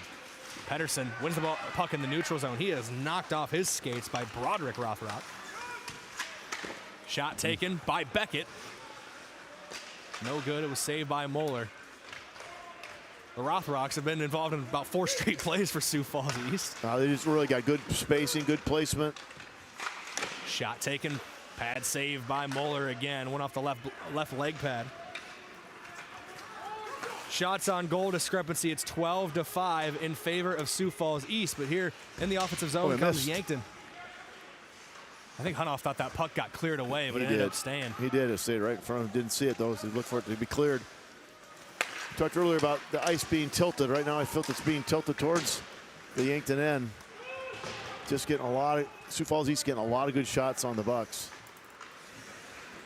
But Luke Muller's on his game. I mean, that one that went in, was, I'll put that on the rather bizarre, funny video top 10 list or something, Brayden, because that was bizarre. It was, yeah, it wasn't even, it was a redirect, but not off the blade or anything. It felt like the back of a stick, yeah, the handle of the stick. Well, that goal, I can check the stats during the next stoppage. We're just over 3 minutes to play, but if I caught it right, that goal was credited to Anthony Rigolizzo. So that'll be his second goal of the season. Under 3 minutes to play now officially. Fight for it on the blue line, near the point on the far side of the ice from our position. Van Cleve hits the ice with Ty hold. Saladin. I'm gonna guess they're not going to call it, though. They're going to call offsides, but whistles are. It looked like Van Cleve was being. I know state wrestling's not for another week, but that looked like a bar hold and a wrestling move there. State wrestling has been going in Nebraska and Iowa. That's done in Nebraska and Iowa, but South Dakota pretty close to. I think is the next weekend. A lot of champions from Northeast Nebraska. The both boys and girls on the Nebraska side. Do have to give a shout out to my former school, Ridgeview and Holstein. Had I believe it was Tegan Robertson win a girls state title, and then a couple good finishers on the boys side as well for their state wrestling program. Shout out to them. The puck played right underneath of us here. Berkland into the offensive zone. Good move to get away from the defender. Pass over. The goaltender. Oh boy, that was a good move. Was looking for Rankin at the left post, but Brayden Berkland, he's got a good head on his shoulders. Young player, but plays like a veteran. we are at 2:08 remaining in this first period of play on KYN TV. Van Cleve will send it into the neutral zone to Berkland. Taken away, though. Moeller steps out from behind his net to slow that puck down, get it to Dimmer. Pass to Berkland, but just out of reach of his stick. They get that, gotta catch that puck on the stick.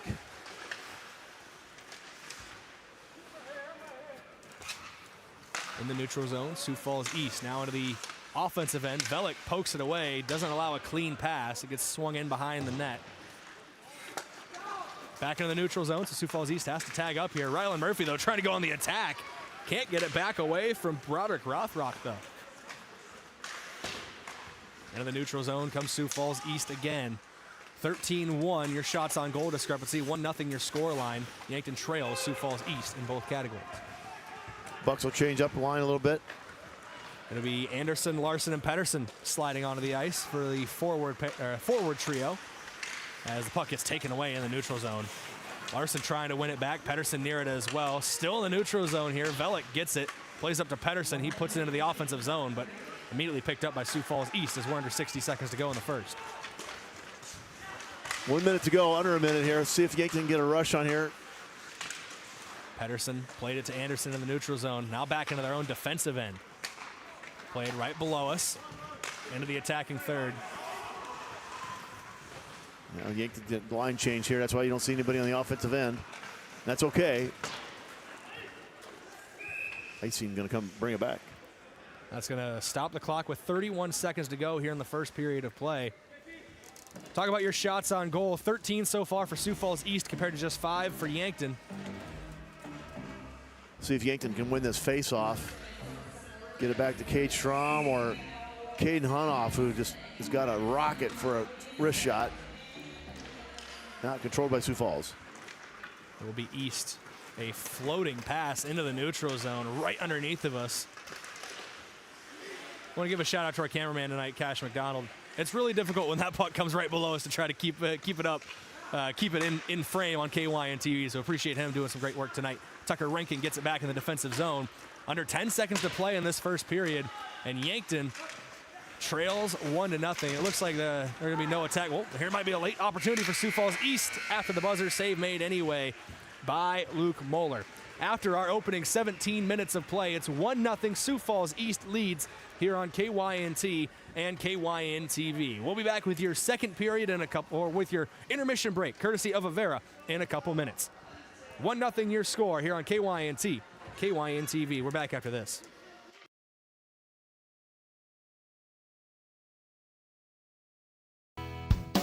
If it's time to review the look of the signage of your business, let Mayor Signs help. They offer all types of signs, including exterior and interior signage, fleet wraps, digital signs, and much more. They also do logo creation and vehicle wraps. Their technicians arrive on site fully equipped to get the installation done with quality workmanship. With the latest tools and technology, Mayor Signs provides high-quality installation service for any sign. Contact Mayor Signs today on 4th and Broadway in Yankton. Moody Motors in Nyborough had a lot of fresh new trades come in. We have a great selection of used trucks and SUVs, like this beautiful 2024 F-150 Lariat, dark blue with gray leather interior, and it's thousands less than new. Or this 24 F-150 Crew Cab XLT package, priced at only $38,900. A couple of my favorites, a 2020 Lincoln Nautilus all-wheel drive, priced at only $22,900. And a 22 Ford Expedition with only 38,000 miles for just $49,900. Get your best deal right here at Moody Motors in Nyborough. At Boston Shoes to Boots, we know the importance of good shoes to keep you performing at your best. Whether you're an athlete, a busy parent running to and from your kids' sports practices, or an exercise or comfort enthusiast, come get fitted in the perfect pair of athletic shoes from Brooks, Hoka, or New Balance. Exceptional quality and technology, the right shoe depends on you. So stop in and see us at Boston Shoes to Boots, located in downtown Yankton on Cedar Street. Hey, high school seniors, how would you like a full ride scholarship to one of the 4 technical schools in South Dakota? With Yankton Thrive's Build Your Career program, we partner high school seniors with local companies. Seniors choose a school and the course of study that matches your company. The partner company pays half a scholarship, and the other half is paid by the Build Dakota Scholarship Program. This program is open to seniors in South Dakota, Nebraska, Iowa, and Minnesota. For more on Yankton Thrive's Build Your Career, go to yanktonsd.com. Car troubles never happen at a convenient time.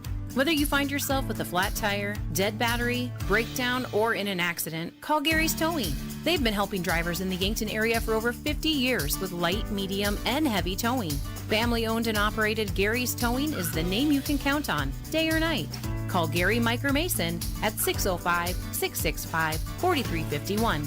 Gary's Towing, where experience means reliability. When disaster strikes, whether it's water damage, mold growth, or fire cleanup, call the team you can trust, Floor Tech Cleaning and Restoration. With 24/7 emergency service, they respond fast to protect your home or business and then restore it the right way with honesty, integrity, and top-notch service. Their crews proudly serve southeast South Dakota and northeast Nebraska, including Yankton, Mitchell, Norfolk, and Sioux Falls, with disaster cleanup or carpet and duct cleaning too. If your home or floor is wet, call Floor Tech. Visit floortechrestoration.com. Imagine paid vacation, sick leave, holidays, and full medical coverage the moment you start a new job. Plus quarterly profit sharing, 5% 401k match, and a company-paid retirement plan your first day on the job. With Parker of Yankton, you don't have to imagine, because all these benefits begin day one. We are hiring assemblers, material handlers, and line operation techs for both shifts. Don't mind working nights? Enjoy a pay differential of $235. If you're looking to upgrade your career and have day one benefits, apply today at parker.com. Parker, engineering your success. Welcome back here on KYN TV for Yankton Bucks hockey. After your first period of play, the Bucks trail the Sioux Falls Flyers 1-0. We'll start with your stat recap for that opening period, brought to you by Mayor Signs. They offer all types of signs, lit, non-lit, digital, and much more. They're on 4th and Broadway in Yankton. Contact them today. Looking at this matchup so far, between the Yankton Bucks and the Sioux Falls Flyers East is accidentally hit the wrong button and closed my live stats. So now I have to go back in and get them. So there's my reasoning for being late getting back to this. But one goal in that first period of play, it belonged to Anthony Regalizzo. His second goal of the season, the assist on it for Broderick Rothrock. And Dave, we talked about it. That was just a really interesting goal. You know, out of uncommon style of goal, redirected off of the handle of the stick for Regalizzo. Is great positioning for him. Obviously, you know, you got to be in the right place to make that kind of play, and that redirect just sent it right by the shoulder of Luke Moeller into the back of the net. Yeah, it really did. That's it's too bad, but it's part of the game, and got to bounce back from that. I just think coaching staff for Yankton's probably not. Would like to see a little more offensive production on their end, but as we said in the pregame, Sioux Falls East can skate. They are loaded, and they're making us work really hard on the defensive end. And got to do that, you're going to give up something probably on the offensive end. But yeah, Yankton's had a couple good chances down there. Just got to take advantage of it and keep your head in the game, keep this thing close, see what happens, and get a few more shots on the net. Yeah, Yankton held just 5 shots on goal in that first period. So that was, if you math majors out there, on pace for 15, which would be well under their season average for shots on goal per game for Yankton. So they got to get that offensive attack going. I know a couple guys missing tonight. We haven't seen Anders Van Olsen on the ice. Kylan O'Connor not available tonight either. So those are 2 guys who are key contributors. Van Olsen, a good rotational piece on the defensive back line that I know Coach Pedersen has trusted a lot this season. And Kylan O'Connor, I believe 3rd in goals, might even be 2nd in goals scored for Yankton this season. So those are 2 key pieces that are missing tonight for the Bucks. And it kind of showed a little bit in that first period.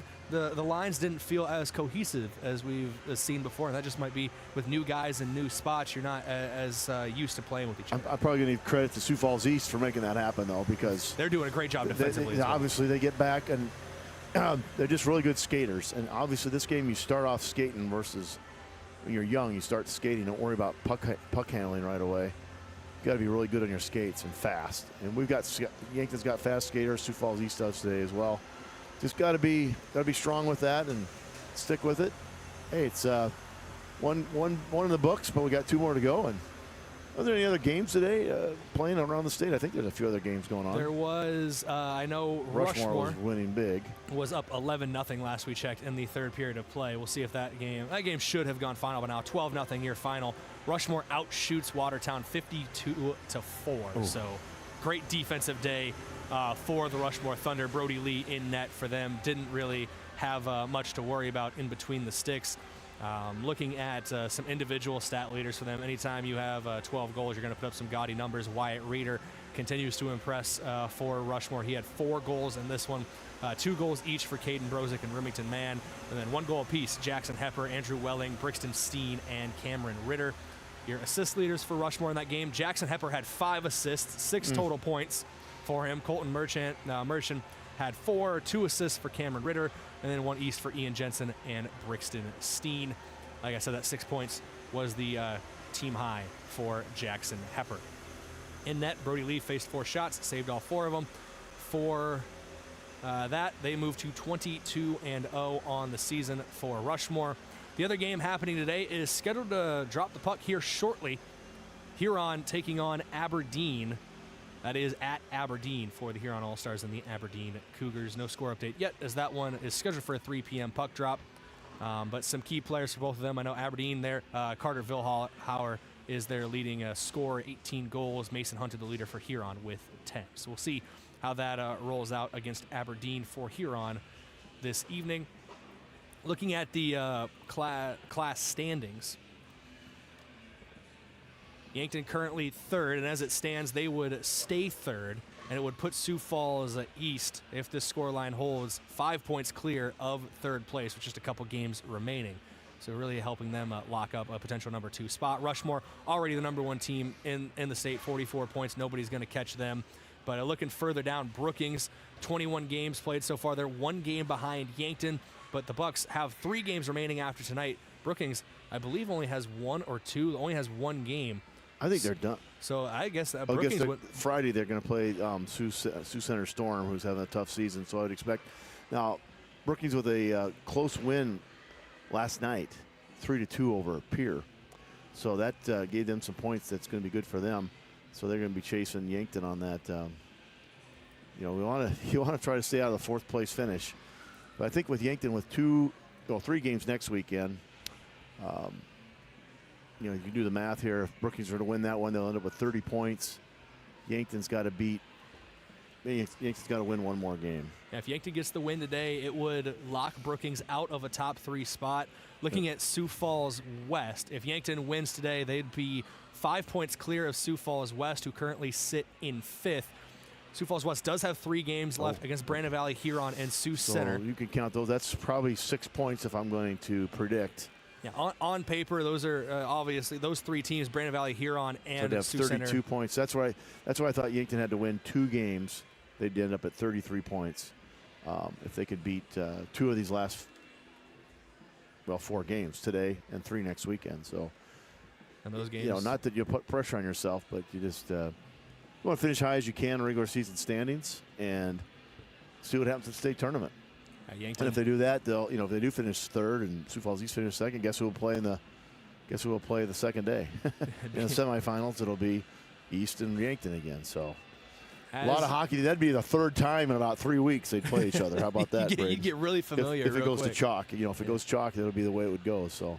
Looking at the standings right now, the top 8 is locked in. Mitchell does not have enough games remaining to crack into the top 8. Brandon Valley, Huron, and Sioux Center also not enough games left for them to crack into the top 8. So as it stands today, Rushmore would take on Aberdeen in the opening round. Sioux Falls East would take on Watertown in the 2-7. Yankton would take on Oahe in the 3-6, which could be a very fun matchup between the Capitals and the Bucks. And then in the 4-5 matchup, as it stands right now, Brookings and Sioux Falls West. Sioux Falls West, 2 points below Brookings with 3 games remaining. Brookings only has 1 game left, so that could jockey for some position there. Yeah, as well. I would guess they will flip-flop by the time the regular season's over. But yeah, a lot of big hockey for Yankton to play here. But matters first. Hey, try to get this win today. You never know. I mean, you're only down 1-0. Again, I kind of felt like a lot of it was. We'll use that word tilted, since I heard that on the broadcast this morning for the gold medal game, that it was tilted down at the Yankton rink, around their end, the defensive end rink. But towards the end of that first period, Yankton was getting some good shots on down there, got a little more pressure, and had some chances, just did not have somebody in the right spot to make that shot with a little bit of open net. But got a good goalie, Lincoln Turner, for Sioux Falls East, doing a good job. And he's done a good job all season, as has Luke Moeller.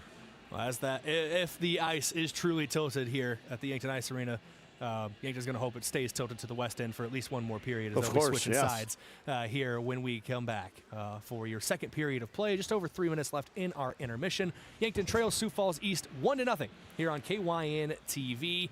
We're back in a couple minutes with your second period of play. Small businesses are the backbone of our community.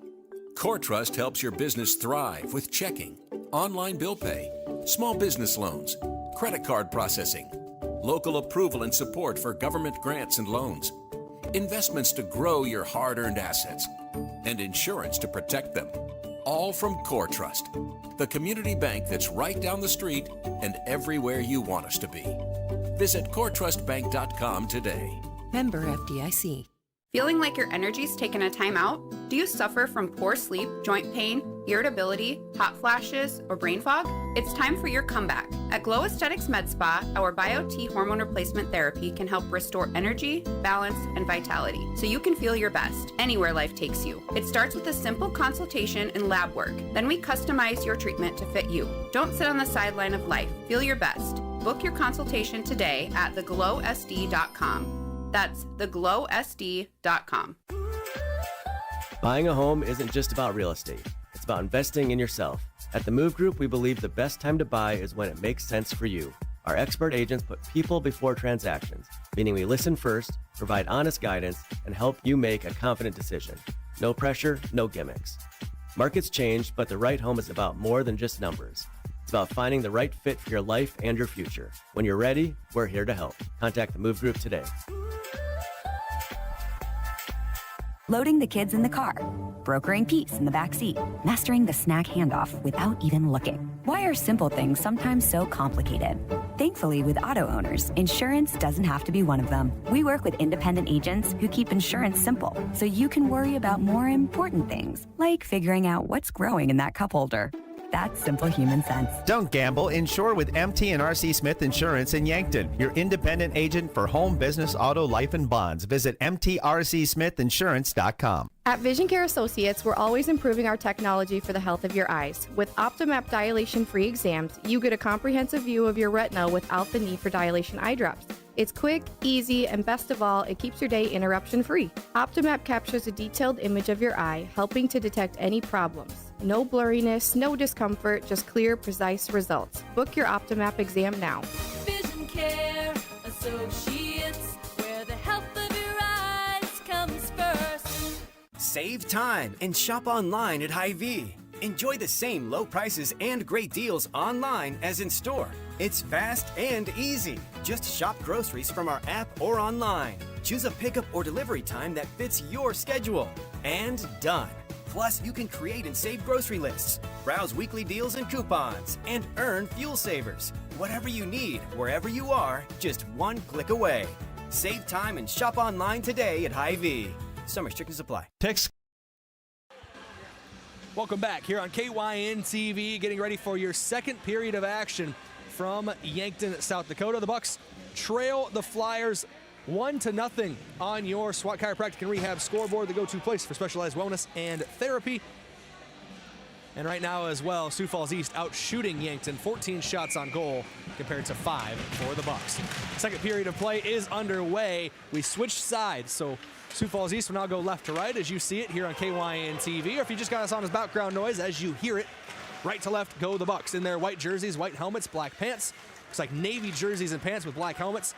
Orange numbers and trim for Sioux Falls. Yankton into the attacking zone here early on. Oh, he said the Sioux Falls Flyers uniforms remind me of the the New York Islanders. Oh, off the post. A breakaway shot there, opportunity for Ryan Fenton. He's got 20 goals on the season, almost made it 21. He is the leading scorer in terms of goals this season for Sioux Falls East. He's got 20, followed closely by 19 from Owen Session. You see the Bucks can kind of keep it down in this end of the rink. Get a shot on there and get a rebound. Oh, a sneaky one there. Weisenberger with a nice little putback. I think it was Van Cleve on the initial attempt. Weisenberger, as you said, with a putback attempt. 16:04 to play in the second period. Sioux Falls East leads 1-0. This is what Yankton needs, just getting some offensive shots on target, getting some pressure applied. Yeah, it just takes one, just takes one, and next thing you know, we got something going on different out here. So play aggressive, but make sure you get back on defense. Don't want to go down 2-0. Back to live action here on the ice. Sioux Falls East with it, trying to get it out of their defensive zone. Rylan Murphy lost the puck for a moment, almost got it back, but fell perfectly, ended up between his skates. He couldn't really, couldn't identify where it was for a moment. Yeah, Rylan's a battler in there. He's not the biggest of stature, but he plays like a big man down there and really fights hard for the puck. A quick skater, too. Very effective players for this Yankton Bucks team this season. 12 goals, 10 assists. Very balanced on his offensive production with 22 points. Pass goes into the neutral zone. Sioux Falls East trying to go away. Dimmer kind of tipped it with his stick. Forces them to put the brakes on the breakaway, but still in the offensive zone for Sioux Falls East. Shot taken wide left. Flyers still with the puck. Near the point, Yankton gets it back. Renken outlets, was looking for Murphy. And it looks like we're going to use this for a line change. Renken and Murphy both sliding off. Checking in. Weisenberger and Pedersen. Dimmer and Hunoff both back as defenders, and Brayden Berklin out there as well for Yankton. That's the 5 on the ice for the Bucks. At the left point, shot taken, knocked away, not saved. Another opportunity goes behind the net for Sioux Falls East. Luke Moeller, pretty stout under pressure there. A couple decent opportunities for the Flyers. Oh, almost had Jack Pedersen on a breakaway. That would have been kind of fun to see. Yeah, Pedersen, one of the faster skaters in the state of South Dakota right now. Shot taken, went off the chest pad there of Luke Moeller, and that's going to be too high and out of play. 4:19 to go. Not a real clean look there by Sioux Falls, but nevertheless got the shot on Luke. I kind of feel like if the Bucks can get one of their skaters, I think anyone, Murphy, Birkeland, Pedersen, Rankin on a breakaway or a one-on-one, I'd like to at least get a chance for that, Brayden. All you can ask for is an opportunity, and Yankton looking for, they've got a couple opportunities, got 2 shots on goal to start this second period. Yeah, you got a turnover here. Turnover in the offensive zone. Weisenberger almost got there. Sedlacek near the play as well. Jace, we talk about his versatility out there, and he's a worker out on the floor. Straps up his helmet, straps up his skates, grabs his lunch pail, and just gets to work. Well, how about Max Weisenberger here? He's all over the place. Really aggressive. Saw this one of his stints in the first period as well, where he was flying back and forth behind the net trying to win the puck back for Yankton. One-on-one with the goalkeeper Moeller. That is in, and that's another goal for Sioux Falls East. See if we can go back and see this one in totality on your Vision Care Associates replay. Ryan Fenton looks like he's the one who's got the goal. And he's caught Yankton a little bit off, back behind the puck, and nice passing. Got Moeller to commit inside for the goal. Yeah, that's a pretty good goal. Yeah, goal gets knocked off its post, but it was after the play. Hayden Hansen credited with the assist, Ryan Fenton with the goal, so neither one of them takes the lead in points for their team. Just how they drew it up. Looks like we're waiting for a puck drop, and we are back underway here on KYN TV. 13:34 and counting to go in this second period. Yankton now trails 2-0 to Sioux Falls East. The Flyers 17 shots on goal compared to 7 for the Bucks. Murphy playing it in the neutral zone. Lies down the left wing and loses his man. Centering pass, Rankin almost answered immediately. That was the chance right there for Rankin, right in the middle. Great pass on the inside. Try to get one back here. Centering pass, but nobody's there besides a couple Flyers on the stick of Jackson Rosler. Tucker still got it down here. Birkeland in the middle. Birkeland kind of backhanded that off his stick. It goes into the net and in the bench area out of play. 12:56 to go here in the second period. 2-0 your score. Sioux Falls East leads Yankton. What is a very important game potentially in the standings.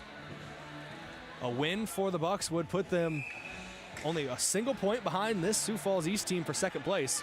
A loss would put the Flyers 5 points clear, and I have a good feeling lock up the right there. number 2 seed. But hold on just a minute. Brayden Birkeland finds the back of the net.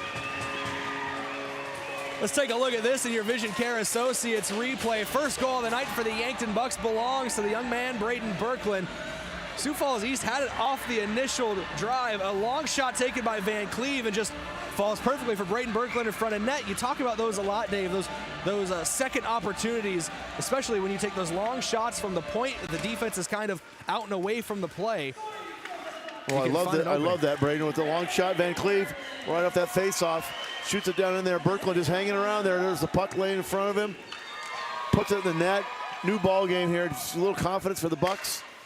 A little more fire for him. It's just, hey, that was a nicely drawn up play. Good recipe. Shoot it from the top, get the rebound, put it back in. And a great answer for Birkeland and the Bucks as well. You can sometimes, 2-goal lead, that's a dangerous lead in a lot of places where, you're looking for the third goal to really put the game away, but 1 goal and now Yankton's right back in it. It was a good quick response for the Bucks.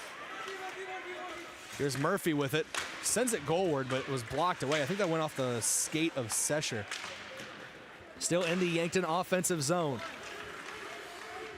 See a little bit of revitalization on the Bucks' face. Well, it should be. I mean, that was a great score. They got a chance for a breakout here. They're going to bring that back for ice. And I sense a little frustration from the boys in blue. Their bench is right down to our right, and I don't think they liked that last goal, nor the way they were playing right before that. Obviously, they got that goal to go up 2-0, and then that last offensive possession was basically empty for them. I know I bring it up often, but if you're ever wondering if it calls icing on the floor, just wait for them to play some ice-related music here inside the building. Ice, baby. At the point, kept in the offensive zone, barely there. Good play there for Jaden Hanthorn. Well, Jack Pedersen's just hoping to get a breakout here if he can get it. It's close. Almost had one there. Whistle's going to blow away from the play. Offside is the call.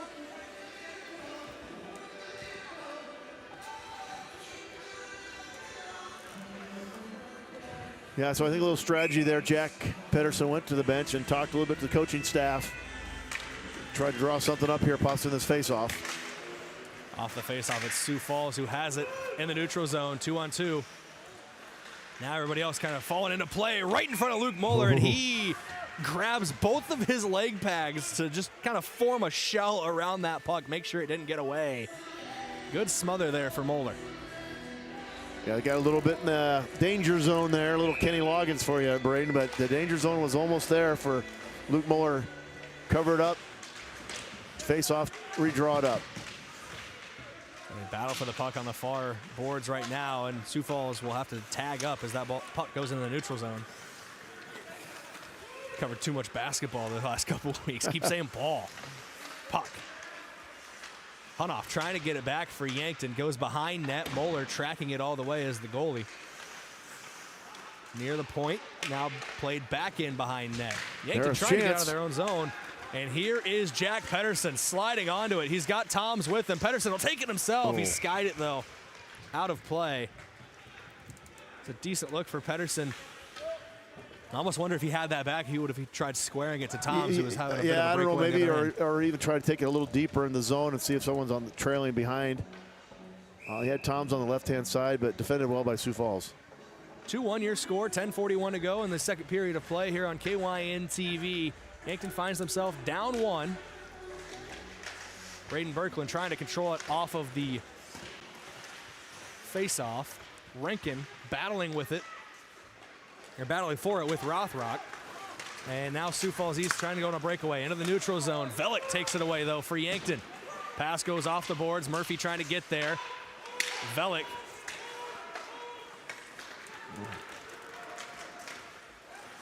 Be careful here. Loose puck right in front of net. Moeller, a second save. A third save for Luke Moeller. Get rid of that puck, please, says Luke Moeller. Great defense from him. We'll take a look at it next break in the action. Your Vision Care Associates replay as Schramm gets taken out and Schramm gets dispossessed from his skates. That's going to lead to a stoppage in play. Exchanging of pleasantries. It is not out on the ice. Well, they're going to get a cross check on Yankton. And they're going to get Sioux Falls on it as well, retaliation. So it's going to be coincidental penalties, Brayden. We'll keep it even strength. Wow, go back to that puck saving added opportunity for Luke Moeller. Yeah, we'll go back again. Your Vision Care Associates replay. First opportunity goes off him. It's loose in front of net. He saves it again. And then there's a third opportunity in there for Sioux Falls East. And Moeller looked like his head was face down to the ice. That was just reactionary, trying to get in the way of it. What a stretch of saves there for Luke Moeller as the officials, your officials tonight brought to you by the South Dakota Office of the Attorney General, by the way. They're the law on the ice, are trying to diffuse the situation and figure out who's going where. They've put Rylan Murphy 2 minutes on the board. Yeah, I don't know if that's going to stay up there. I think it's coincidental. Should be 5-on-5, but I'm only counting 4 skaters. I thought Sioux Falls had someone in the box.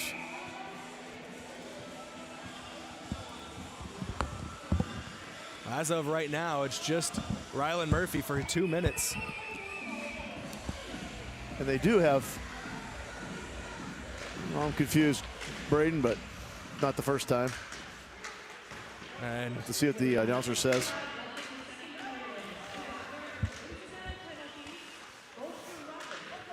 So okay, they're going to get, there's 2 penalties on Yankton. That's what caused the issue there. They got coincidental on the roughing. Well, first off with the cross check and then the coincidental roughings. So hence 1 man down for Yankton. Already a minute 20, or already 30 seconds already burned off the penalty. So you have to play some good defense here. Yankton, one of the best penalty kills in the state, just under 80% on their penalty kill this season. And so is East, and they're both good at shorthand goals as well. So I don't know when you play each other, that's going to be a factor if you're going to get a shorthand net, but hey, get a chance, you'll take the shot. And we got all that cleared up after the. I don't want to keep calling it extracurriculars, but I don't got a better descriptor right now after the play a little bit. Obviously, the cross-check was in play, but after the play as well. Hunoff trying to win the puck back for Yankton in their own end.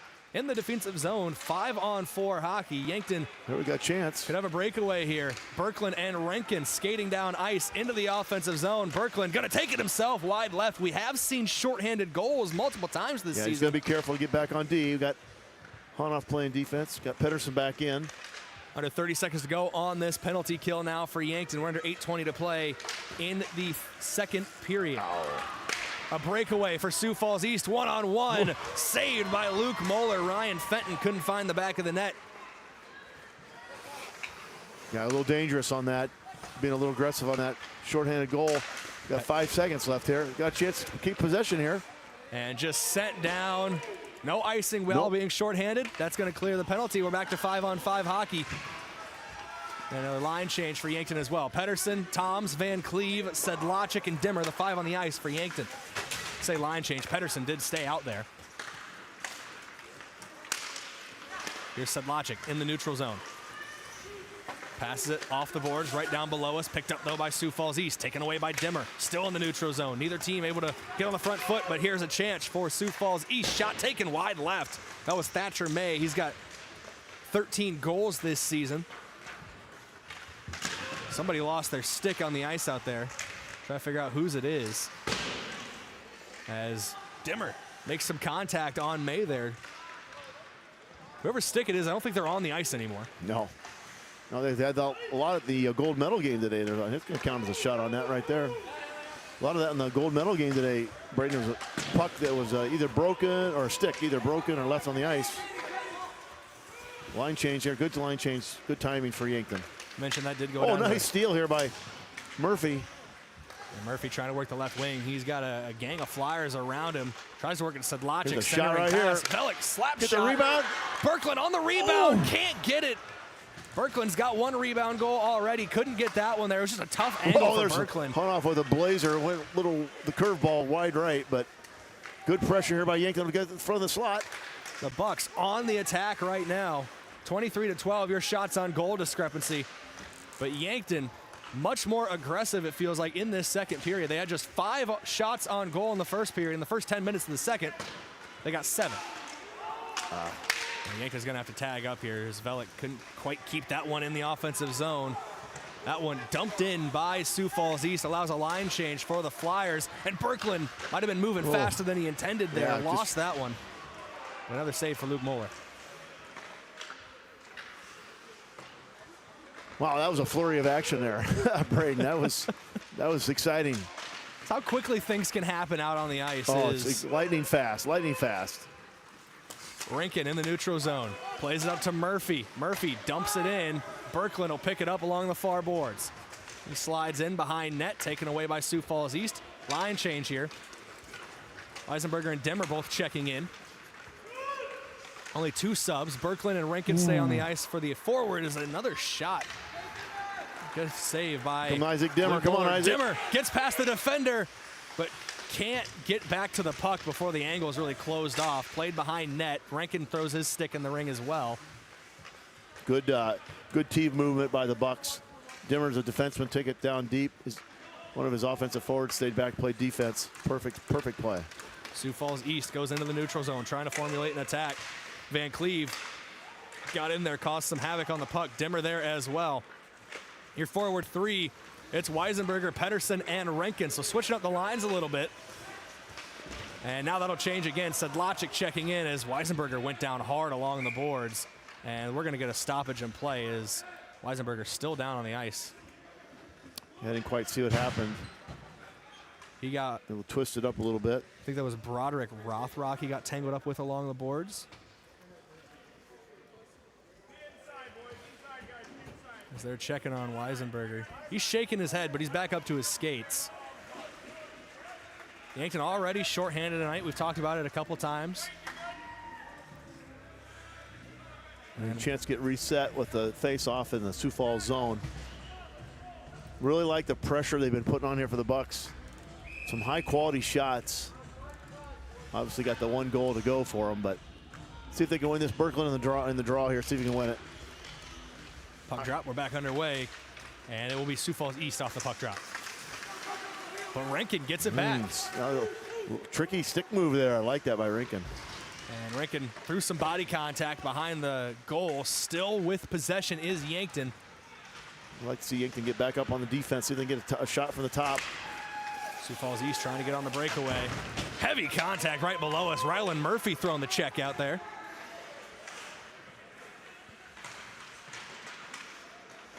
Those boards rattle right below us. You can feel it up here in the thank crow's goodness nest. they're a little give. They're designed for a little give there so the body can not take the total absorption of the hit. Nice stop by Save Luke. there by Luke Moeller. That'll stop play. 26th shot on target, though, for Sioux Falls. You know, something I've been thinking about today, I should have mentioned it earlier when we were talking about the gold medal game for the men. Former Sioux City Musketeer gets a gold medal today, Jake Gensel. Yeah, University of Omaha Maverick as well. And born in Omaha, Nebraska. So a local guy. Jake Gunzel's force in the NHL. No, I did not realize at the time when I went to a Sioux City Musketeers game when I was younger that I was watching a future NHL star and now Olympic champion. But, you know, that's lucky you get sometimes. Rankin back door just left it a little tall and a little wide. Hunoff keeps it in the offensive zone. Pedersen loses the puck for a moment. Centering pass goes into the neutral zone. And Sioux Falls East now on the breakaway. This is Ty Salonen. Salonen, heavy contact with Velik. It was Salonen who lost his footing through the contact. And now yanked it back the other way. Rankin into the offensive zone. He'll let it go. And too high, out of play. Boy, that last possession by the Bucks, that was, I think it was going to have to be a pinpoint shot on net. Go upper right shelf for the goalie, left shelf for the shooter. Just a little too high. That would have been big, Brayden. We're just over 3 to play. Yankton trails 2-1 on your SWAT Chiropractic and Rehab scoreboard. Shots on goal, 26-12, your difference. Sioux Falls East leads in that. Well, Jack Pedersen fighting hard in there. Got a slot check here. Glides into the offensive zone. Puck taken away. Now it's in the offensive zone for Sioux Falls East. Going to get a bit of a change for Yankton. 3 guys stay on the ice. 2 fresh faces. Brayden Berkland, one of them. Looks like Dawson Toms, the other.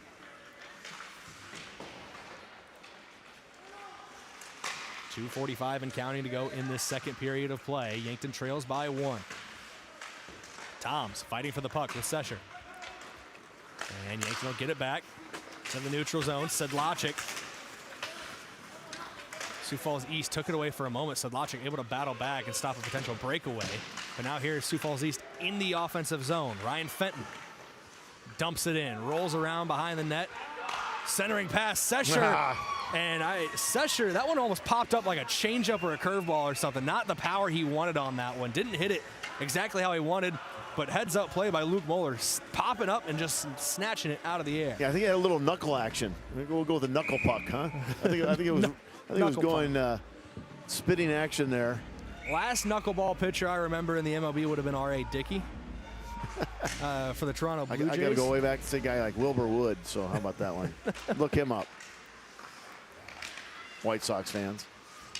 Ooh. I don't know about them. Go Cubs. In the neutral zone. That's what I said, here. look him up. Yeah, my history knowledge of baseball is on the other side of Chicago.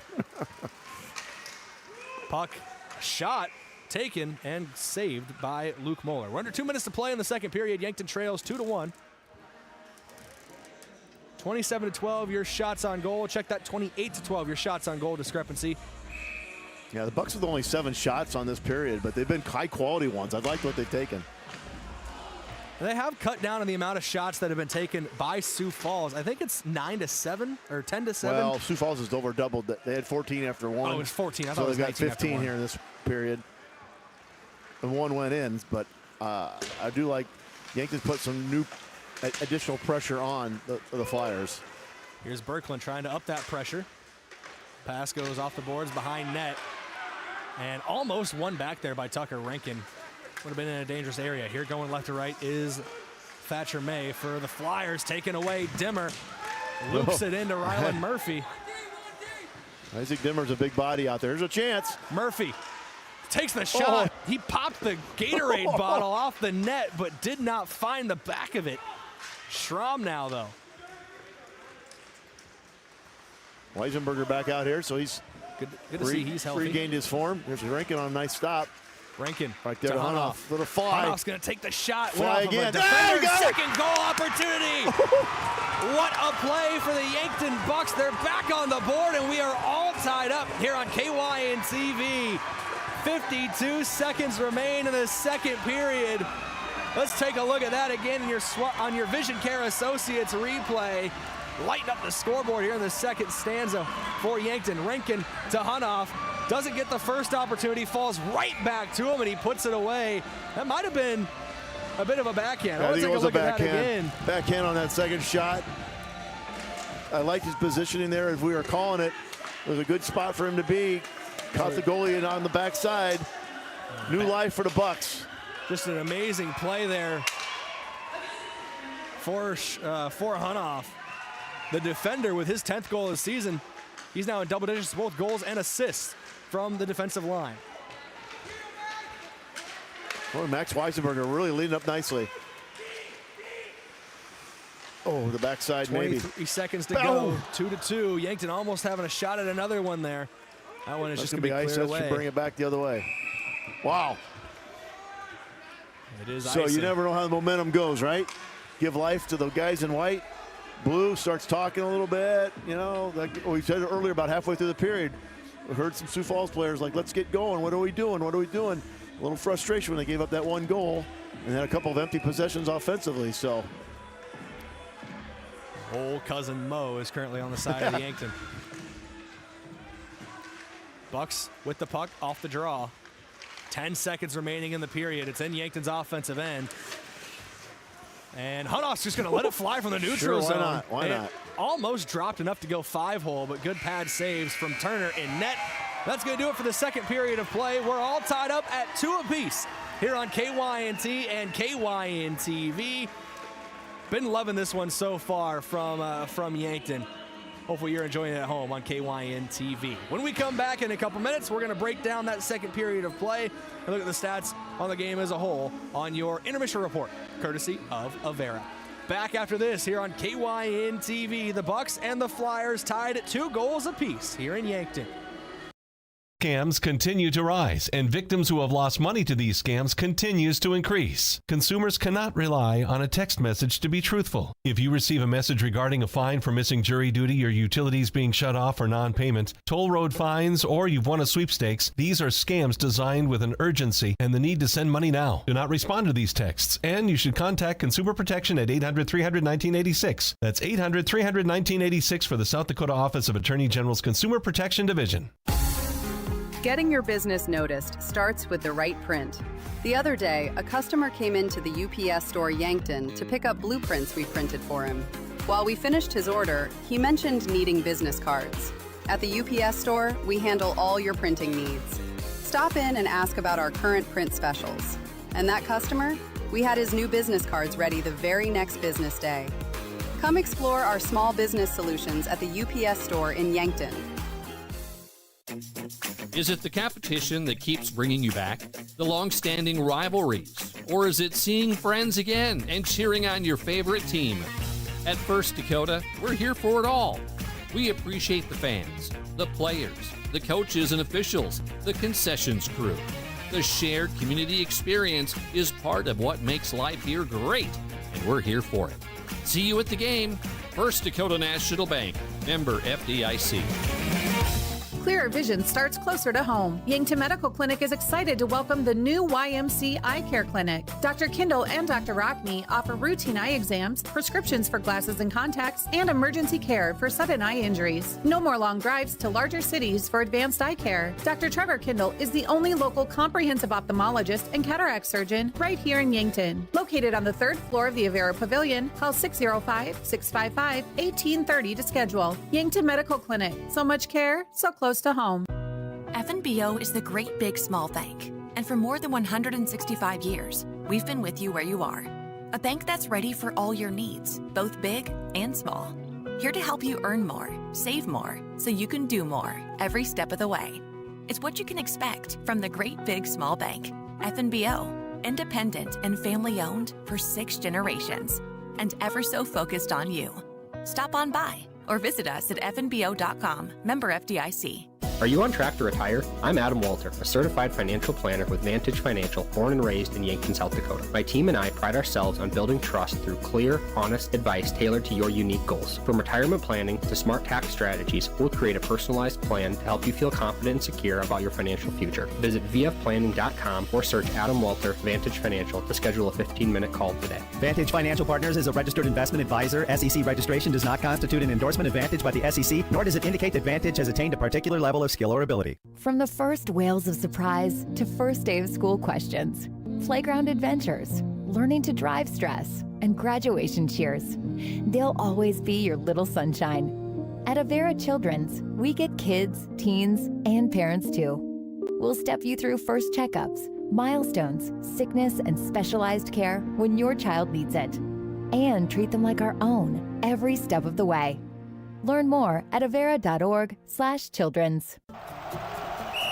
Tip-off is here and the season's heating up. Whether it's your home, farm, or everyday life, Farmers Union Insurance help you defend against the unexpected and score big on protection. Brendan Hansen and Brandon Tykero at Suite 101B, Morgan Square in Yankton help you rebound from surprises, make every play count, and keep your game strong all season long. Don't let life slam dunk you. Stop by today and stay covered with Farmers Union Insurance.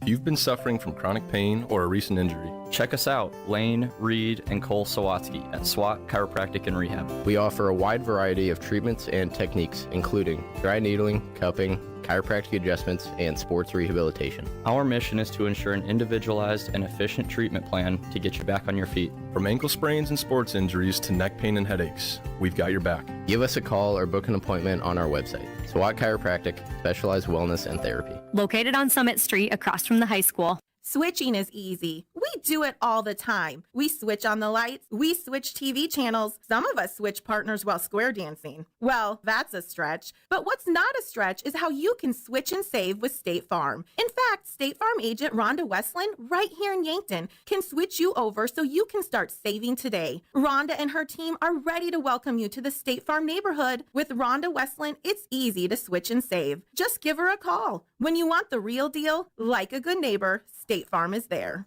Have aches and pains taken you out of your game? Sports injuries can happen quickly, posing threats to your health and ability to participate in your regular athletic activities. I'm Dr. Mackenzie Erlinson from First Chiropractic Centers. Chiropractic care can provide pain relief from sore and aching muscles and lead to faster recovery after workout by easing the inflammation you experience, like stiffness, pain, or restricted movement. Visit with us about managing your sports injuries. First Chiropractic Centers, making life better, one adjustment at a time. Welcome back here on KYN TV for Yankton Bucks Hockey. It's your intermission break courtesy of Avera. Visit avera.org today. And we're going to take a look at 3 highlights from that second period, the 2 goals and the trio of saves from Luke Moeller. As long as I have all 3 selected correctly. That's all in your Vision Care Associates replay. First goal belonged to Brayden Berkland. Off the draw, Van Cleve with a shot from the blue line, goes off a blocker, and Berkland able just to put it away right behind the play. Great heads-up play for him. There's the first save from Moeller. There's the second save from Moeller. And then there's the third save from Moeller at the other end. He has been a tough nut to crack all season long. And then here is the game-tying goal. Rinkin to Hunoff. Front hand from the top of from near the circle. Doesn't go. Off the pad. Backhand finds the top corner and ties us up. Yep. It was a very fun second period of play here on KYNT and KYN TV. Your intermission break once again, courtesy of Avera. Quick stat recap in total brought to you by Mayor Signs.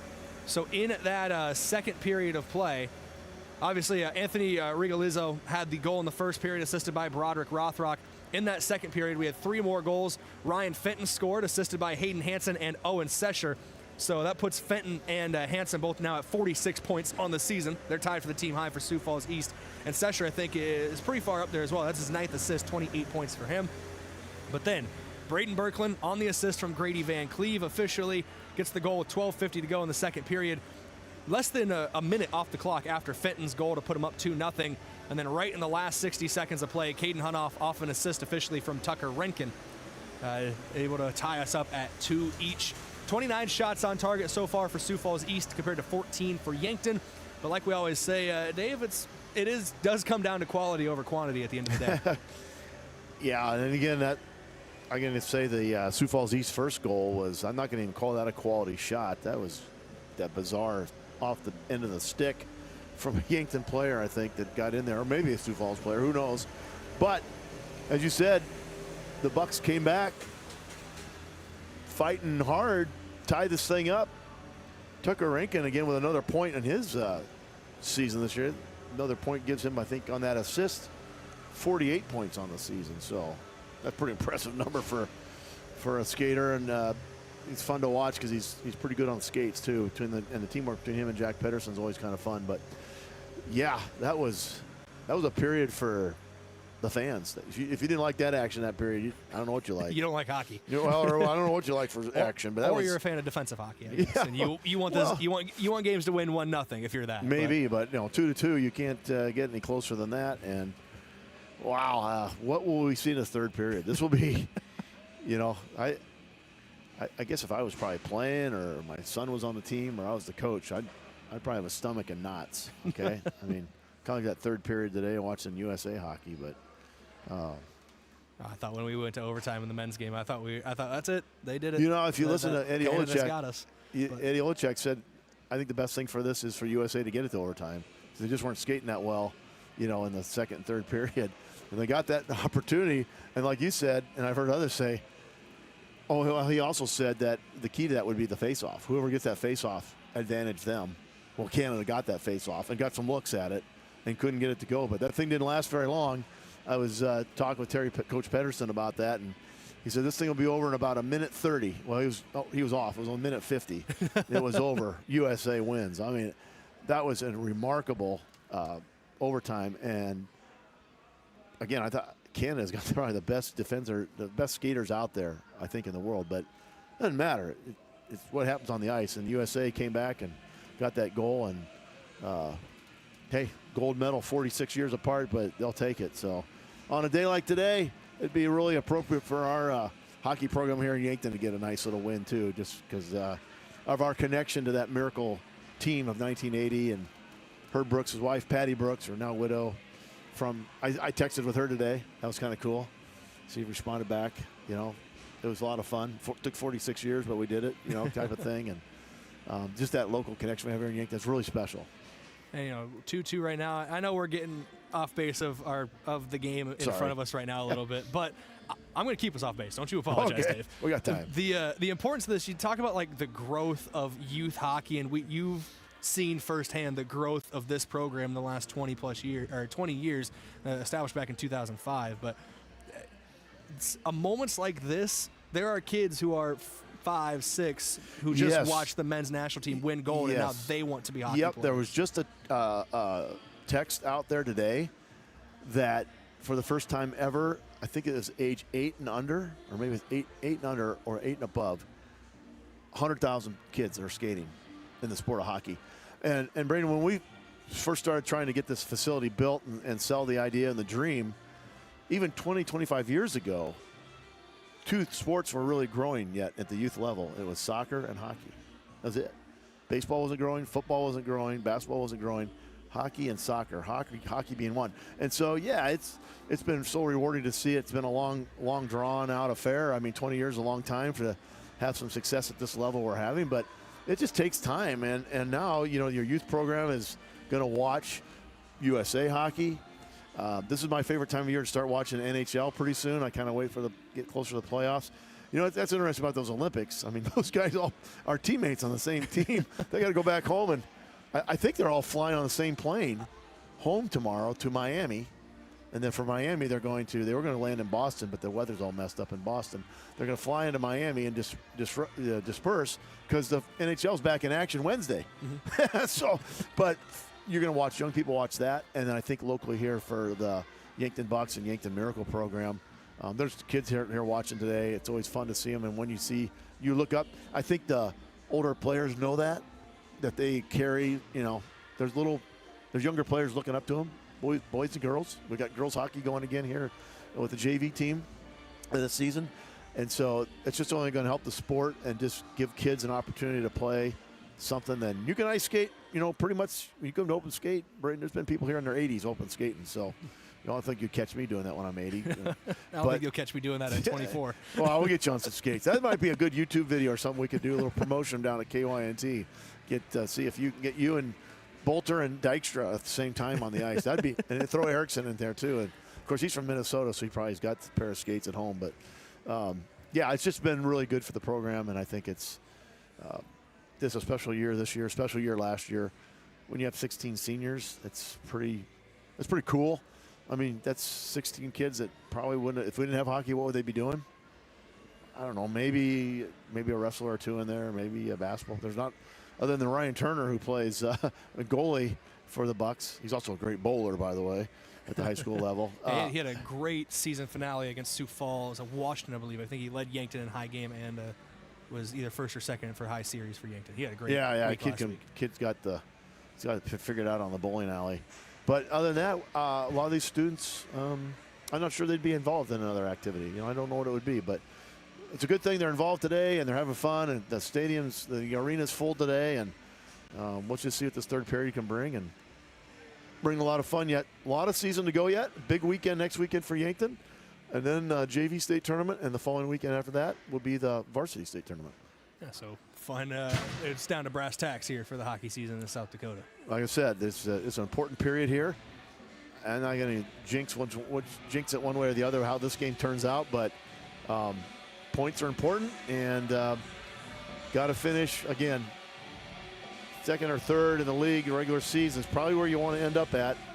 And nobody wants that fourth spot, so we'll see. I was going to send it to break, but now with 90 seconds before both teams retake the ice, we'll just keep it right here. And joke I was thinking about making earlier on is after their performances in the Olympics, especially today in the gold medal game, I feel like American hockey fans are going to have some very common names of kids this year. We're going to see a lot of Connors, a lot of Jackson, a lot of Quinns this year for that. But that's one of the things. That's not an original thought. It's something I read online on social media. The other thing I talked about is because you mentioned a lot of these guys go back and will play with each other now for Canada and America and the United States. A lot of these, United States players, some of them got to go back to Canada to play their home games. They're not going to be their home fans might be a little upset. The goalie Hollenbach's got to go back to Winnipeg. I like the Winnipeg Jets. I don't have to pay attention to that, but I don't know. I guess that's the beauty of competition in sports. You lay it on the line. You get done.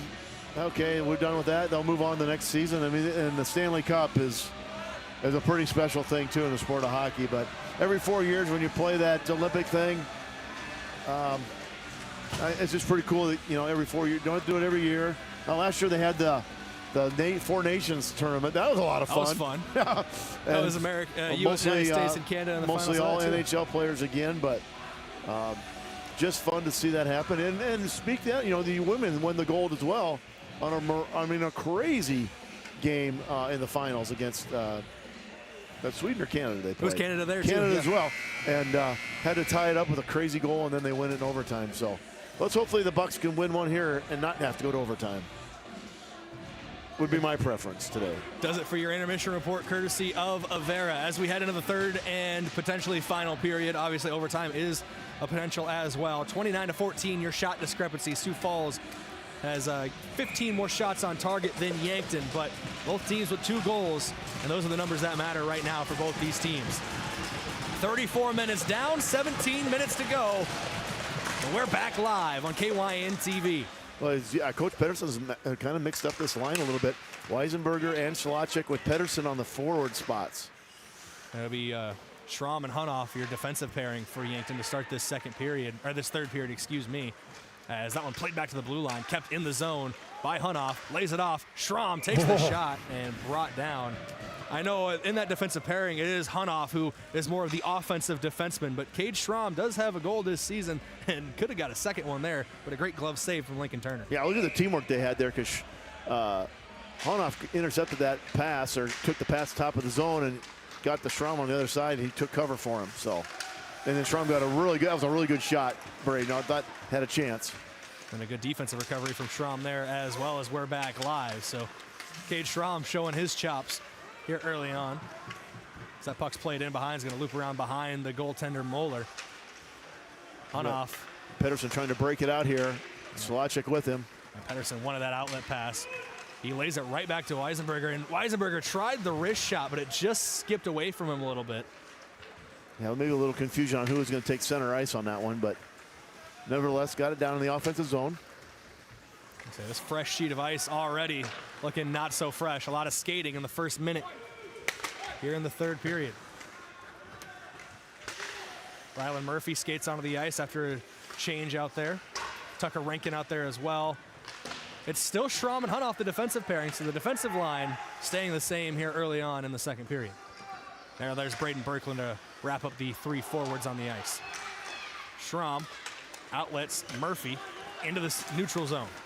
Murphy's going to take it into the attacking zone and force a save from Turner. Popped it up and it went off the netting and out of play. So we'll get a face-off in the Yankton attacking zone.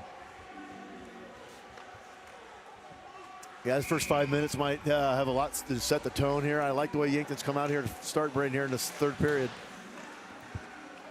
Off the face-off, it was Berkland in the dot for Yankton. Sioux Falls East able to take some possession, still trying to get out of their defensive zone. Now they work into the neutral zone. Breakaway down the left wing. That's Salonen with it.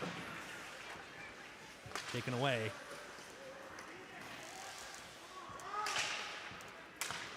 Now into the neutral zone. Yankton with it. It's Brayden Berkland. 2-on-2 here.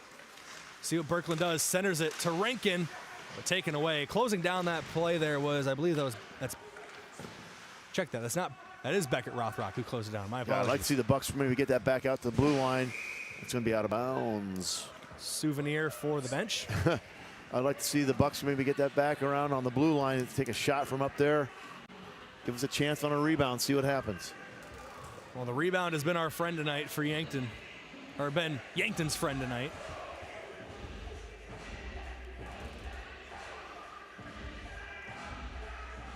Pedersen will slide into the dot for the draw. Puck drop, and we're back. Into the neutral zone. It's Sioux Falls East with it. Velik and Demmer, the new defensive pairing. They replace Schramm and Honoff. Sedlacek on the puck into the neutral zone. Has Weisenberger on his right, Pedersen on his left, flips it in. It bounces off the boards behind net. Weisenberger trying to get there. It's played up top. Demmer takes it, wraps it around. Pedersen keeps it into the offensive zone. Pass back to Pedersen into the neutral zone. Yankton's got a tag up here.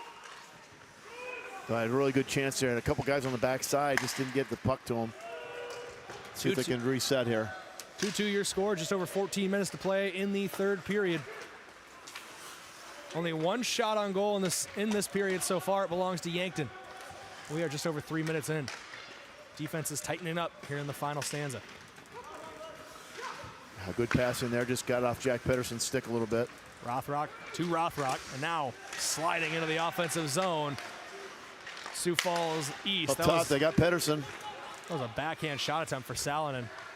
Yankton, like you said, had Pedersen potentially looking for an outlet there, but Bucks playing it safe behind net. Velik. Well, that was good defense by Cole Hauser, not letting Honoff get a free pass. Demmer will just wrap it around the boards. Rankin falls to his stick. He almost used the glove to knock it down. Allowed Grady Van Cleve to get out on the ice.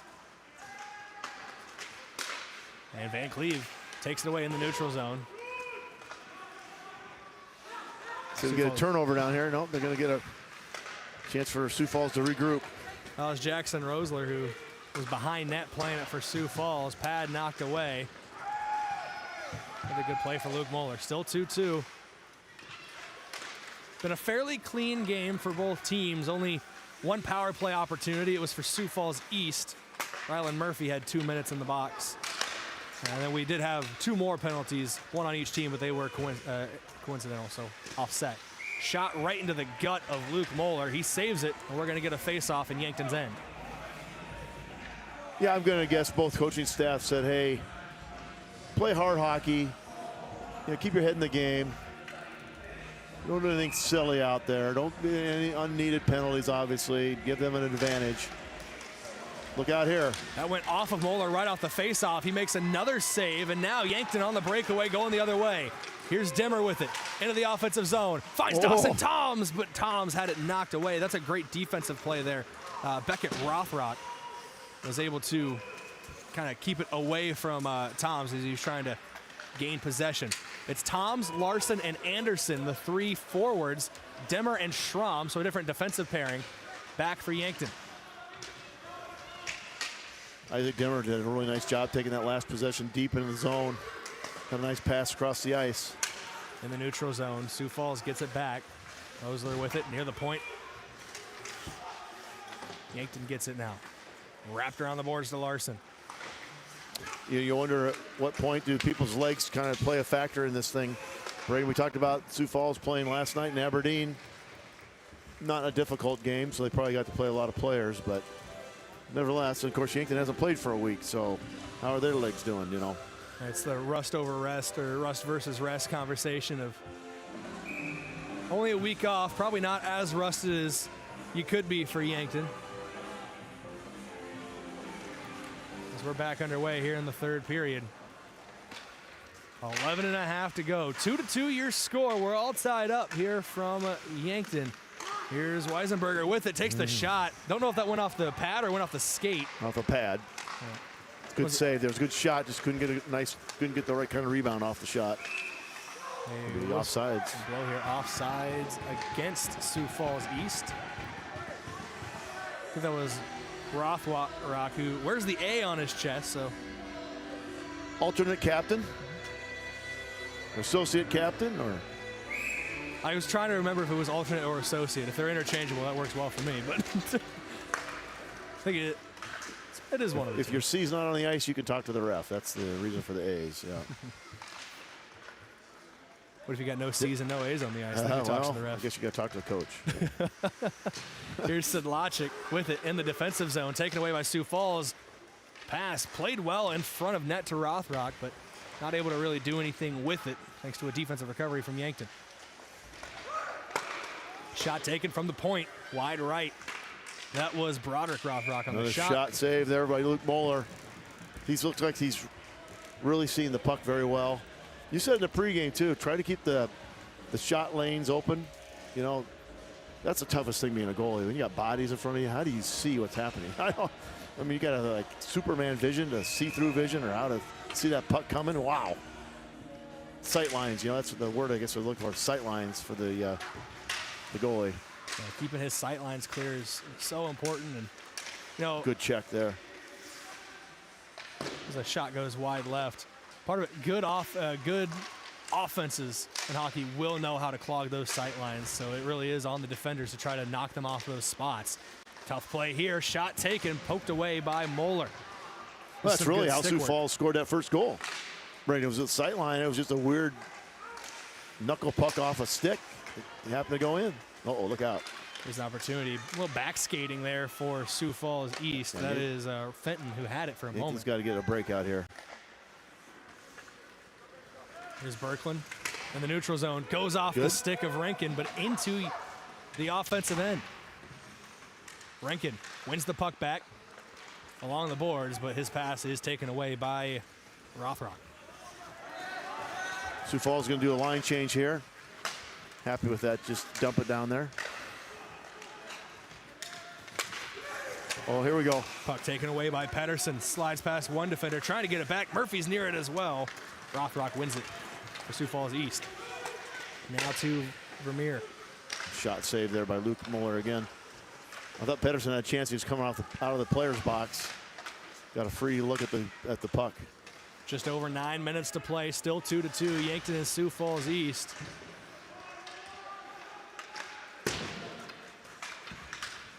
Now, if this game does go to overtime, Dave, wouldn't be the first time we've called an overtime game here on KYN TV this year. That's right. Ended in a tie with Brookings. I don't want to get ahead of ourselves here. We've got plenty of time here. Yeah, just under 9 minutes to play. Got to play really smart here. Play aggressive still. Be smart on your line changes. Both teams scoring at a very high rate this season. Pedersen glides in, and he is knocked to the ice. Well, that's some tough hockey right there. Weisenberger almost won that puck back for a moment, but good skating from Hauser. Moeller playing that puck from in front of his net. So they can break out here. Oh, I had Rankin and Pedersen ready to break it out. I think Pedersen just went off. Brayden Berkland's going to come on in his place. Pass to the point. Rothrock can't keep it in the zone. Flyers got to tag up into the neutral zone. They all do. And now back on the attack. Hunoff behind his own net. He's looking for Weisenberger. Hunoff on it again. Wraps it around the boards behind his own net. Rankin gets a touch on it. A little nonchalant there from Rankin. Yeah. Puck in the neutral zone again. Yankton's been on the back foot for about a minute straight here. Yeah, I'd like to see him get a little more aggressive, see if we get something going on the offensive end. Give credit to Sioux Falls, though, for playing good pressure deep offense. Berkland, outlets, Weisenberger, 3-on-2, lays it off to Berkland, into the offensive zone. Shot taken, no good. Rankin off the rebound, will send it behind net. Here's Berkland, back on it again. Now Rankin with it. Yeah, there's a good, put it Hunoff on point. To the point, Hunoff blocked away. Didn't see who that went off of in front of net. There were two Sioux Falls players and Max Weisenberger for Yankton. Defensive zone here for the Bucks. Hunoff, outlets, Rankin. A little bit of a line change for Sioux Falls East, but they don't get an opening for the Bucks. Just over 7 minutes to play now in the third period. Still tied up at 2-2. Played 10 minutes here. Brayden still advantage nobody right now. Check your shots counter. Sioux Falls East has 35 shots on target. Yankton has 18 offsides. Like you said, Dave is going to bring us back to the neutral zone for a faceoff. Yeah, under 7 to go. I would say strategy, it's, sometimes you play not to make a mistake. So if you make a mistake, if you can capitalize on it, or can you play aggressive and not worry about making a mistake? And here is an aggressive almost kicked in by our own player. Bucks, wow. Heads up play there by Van Cleve after it went off of his puck. Quick reactions to keep it out of net. Yeah, I thought it was going to go off his skate for a second. And I mean a split second. There's a breakout here. And it's Murphy on the breakaway. Has Berkland with him. Murphy fakes the shot, now takes another one. That one flutters away. Good defensive effort there for Sioux Falls East. Get him on point here again. It's Paxton Meyer on defense. Murphy. They got a chance. Goes to working the point. Across. Point-to-point pass. Schramm slows it down with his skate, dumps it into Murphy, taken away. That's Paxton Meyer. And Meyer's been playing well on this shift out there. He's the one who kind of cut off Murphy as he was looking for a shot earlier on. Toms, centering pass, floating away, right into the glove of Luke Moeller. 5:55 to go in the third period. Luke Moeller's been a busy man. 35 saves tonight for him in a 2-2 matchup. Well, that's all you can ask for. Get under 6 to go. You're tied. You had to crawl back into this thing, fight back into it, Brayden. And if you're the Bucks, you find one more. Got to continue to play good defense. It has been both their goals off of rebounds, so you got to think. As there's an icing call, but you got to think being aggressive. Those shots from the blue line that we've seen have led to rebounds. Yankton might be looking to get one more of those here off a rebound, or if they can just from the run of play as well. Yeah, I really like the chances of our defensemen for the Bucks getting those shots on point up the blue line. See what happens. Oh, back live. Sioux Falls East still in the offensive zone. Shot taken wide right. That was Vermeer on the shot. Yankton trying to win the puck back. It's Dimmer being aggressive. Loose puck, just going to be smothered by Moeller. That was a good pass by Sioux Falls in the slot.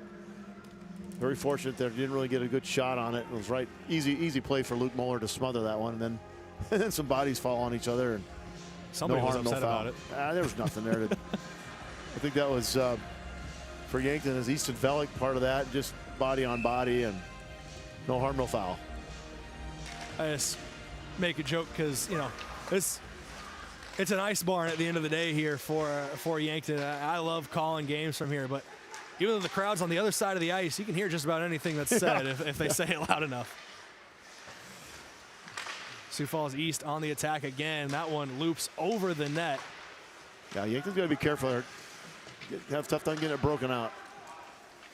Here's a chance. Pedersen on the breakaway. It's Sedlacek. He's got Weisenberger coming down the crease. Sedlacek goes to Weisenberger. Falls to Hunoff. Shot taken off the chest and smothered by Turner. That would have been textbook right there, Brayden. That was a beautiful play. Good unselfish play between Sedlacek, Weisenberger, and who got that final shot in there? That was Hunoff on the final Hunoff on the shot. 3, bing, bang, boom. That would have gone in. We would have been happy. Back to live action here on KYNT and KYN-TV. Yankton's got to get back here. Breakaway, great save from Luke Moeller. Whoa, got to be careful. See if we can get another look at that one. There was a lackadaisical effort there, but that was a great effort by Sioux Falls. But Luke Moeller knew exactly where that puck was going to go. Played enough hockey, knew to anticipate move to his left. Covered the net. 4:21 and counting to go in this third period. Still 2-2.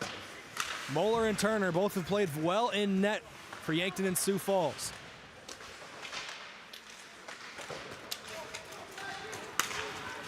Here comes the Flyers on a breakaway. Shot taken, a sliding block by Caden Hunoff, putting his body on the line. And Hunoff, a little upset as he was getting back to his feet as Ryan Fenton kind of slid into him along the boards because Hunoff was sliding. Yeah, but he had his body on him. Hunoff had his body on it. Not going to get a really clean shot at it. You could see that it resulted in a puck going up in the net. So give Caden Hunoff a lot of credit on that. Good defense. Fantastic from Hunoff, that sliding block. And now here's Rankin on a breakaway. Can he catch up to the puck? Goes in behind net, was trying to lay it off to Murphy. Doesn't fall. Here's Berkland, spins, goes to Murphy, just a little out of reach. Murphy back to the blue line. Dimmer, that goes off of a defender, I think. It would have been a little high anyway, and Dimmer kind of knew it, slammed his stick on the ground afterwards. Got to stay switched on here, though, for the Bucks. Van Cleve goes to Rankin, keeps it in the offensive zone. Now it's in the neutral zone. Yankton's got to tag up. They also got to stop the breakaway from Sioux Falls. Substitutions being made for the Flyers, a duo change, as the Flyers have it in their own defensive end now. Into the neutral zone. Goes back to Rosler. Puck played in the neutral area. Demmer with some heavy contact right down below us with Cole Hauser. Oh, they lost the puck there, Rankin. A good body check. 3:04 to go. That puck dumped in, and more substitutions being made by Sioux Falls East.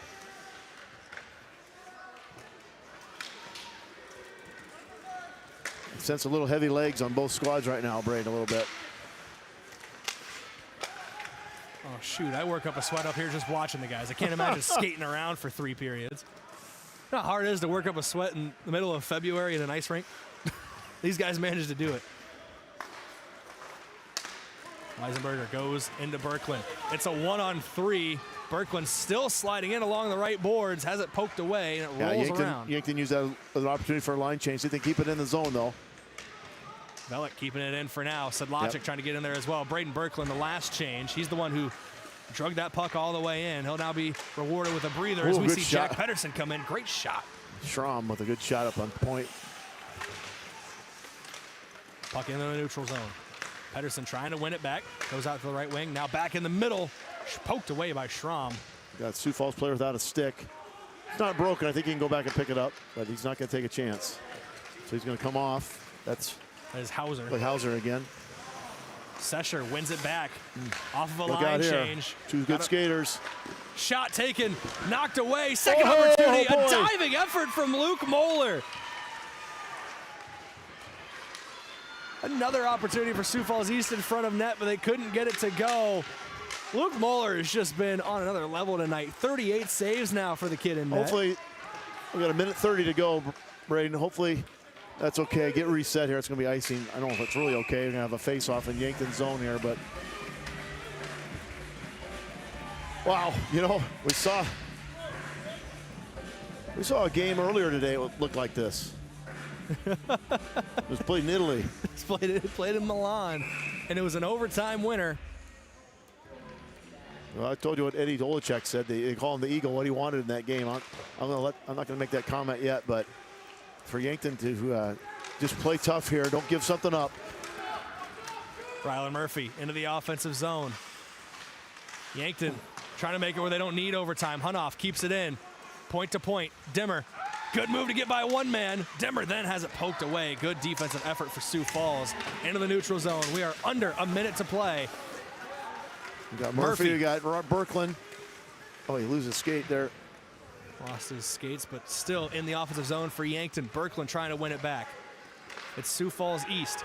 Now trying to break away. 3-on-2 here. Got to get back. Fenton. Under some contact under the boards. A sliding effort from Hunoff. Shot right in front, and it goes in. 34 seconds left, and that might be the game winner for Sioux Falls East. We'll take a look at it again in your Vision Care Associates replay. It was just great puck drug in, shot taking a sliding effort in front of net. First shot goes just over the right leg pad of Luke Moeller, and you can see the disappointment for Moeller. He's faced 41 shots tonight. It's been a busy day at the office. As we're going to timeout Yankton, I think. Timeout going to be taken on the ice. Strategize here. That's too bad. Oh boy, I didn't want to say it. I wanted to get this game to overtime. And it still can, but right now that push, I think that was Hauser, or excuse me, that was Fenton. And who got the goal? Was it? We can take a look back at it again here once again. Your Vision Care Associates replay. Just Sioux Falls looked like they had just an extra step on advantage going down the ice. Yeah, Fenton is the one who plays it in, and that looks like 82. That's Sesher. Yeah. With what I believe is his 20th goal of the year. You had their top line going in on it, and they produced. I mean, that's a heck of a goal.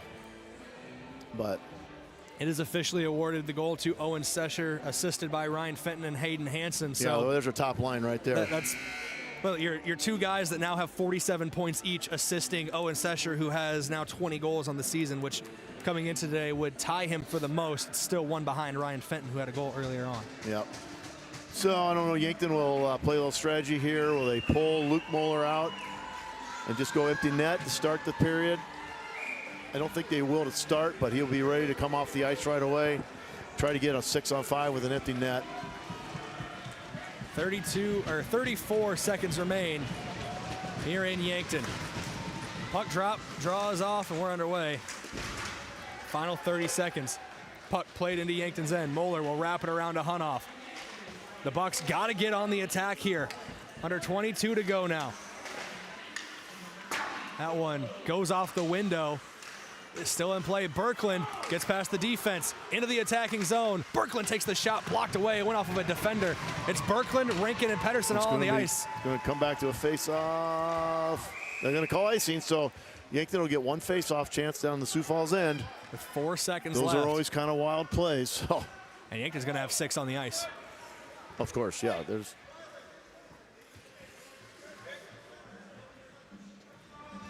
Dawson Toms looks like he'll be the extra skater coming in. It's Berkland, Toms, Pedersen. So I think Berkland the face-off. He's going to try to get over to Jack Pedersen. Ryan Murphy get a shot. That one loops up and out of play. Still got a chance. Well, regardless, what a game. What a game today, Brayden. I mean, no matter how this ends, this is 2 of the top teams in the entire state. 2nd and 3rd in the standings, and it's been a lot of fun. Off the face-off, it goes away. Oh, he didn't get a shot off. Almost able to get the shot off, but great for Sioux Falls East. Big win for them. I think that basically it's still possible for Yankton to get the 2, but it basically locks up the 2 for Sioux Falls East in a big win here today. These 2 teams will meet next week, though. They will play again in Sioux Falls, and that will be a big game for Yankton. Yankton's got 3 big games next week, so you can't hang your head. Or can't hang your head on this game. I mean, this was they battled hard. 2 ended up being very even teams. And think about that first goal that Sioux Falls got. Hey, it counts, right? It's a goal, but that was Freaky Friday fast, all right, kind of thing. I don't know what's going on with that, but hats off to both teams. Good hockey. Settled into a nice game. I don't think we had any penalties that 3rd period. Very clean hockey through the remainder of the game there. It was a real good game. So I believe I have loaded up here the first goal of the game. that we're talking about, Dave. Play that one again. And it just was a redirect. Brought to you by Vision Care Associates on the replay. As we'll slow it down here too. Just weirdly off the stick of Sioux Falls East. That's Anthony Rigolizzo. It just, those redirects are such a freaky plays. You never know where it's going to go. Obviously, Pedersen wasn't ready for it. Great plays, though, for Sioux Falls East tonight. You can't. I don't want it to sound like I'm taking anything away from them. That just that opening goal was kind of the start of things tonight, obviously. And Sioux Falls East is a very, very good hockey team, very good hockey program. Yep. They're gonna make some noise most likely in the state tournament as well. Well, I think both, and Yankton will too. Yankton will too. They use this as motivation. They got 3 big games next weekend. Opportunity to finish 3rd in the state. That's right where you want to be. And then I would encourage a lot of people to go to Sioux Falls for the state tournament.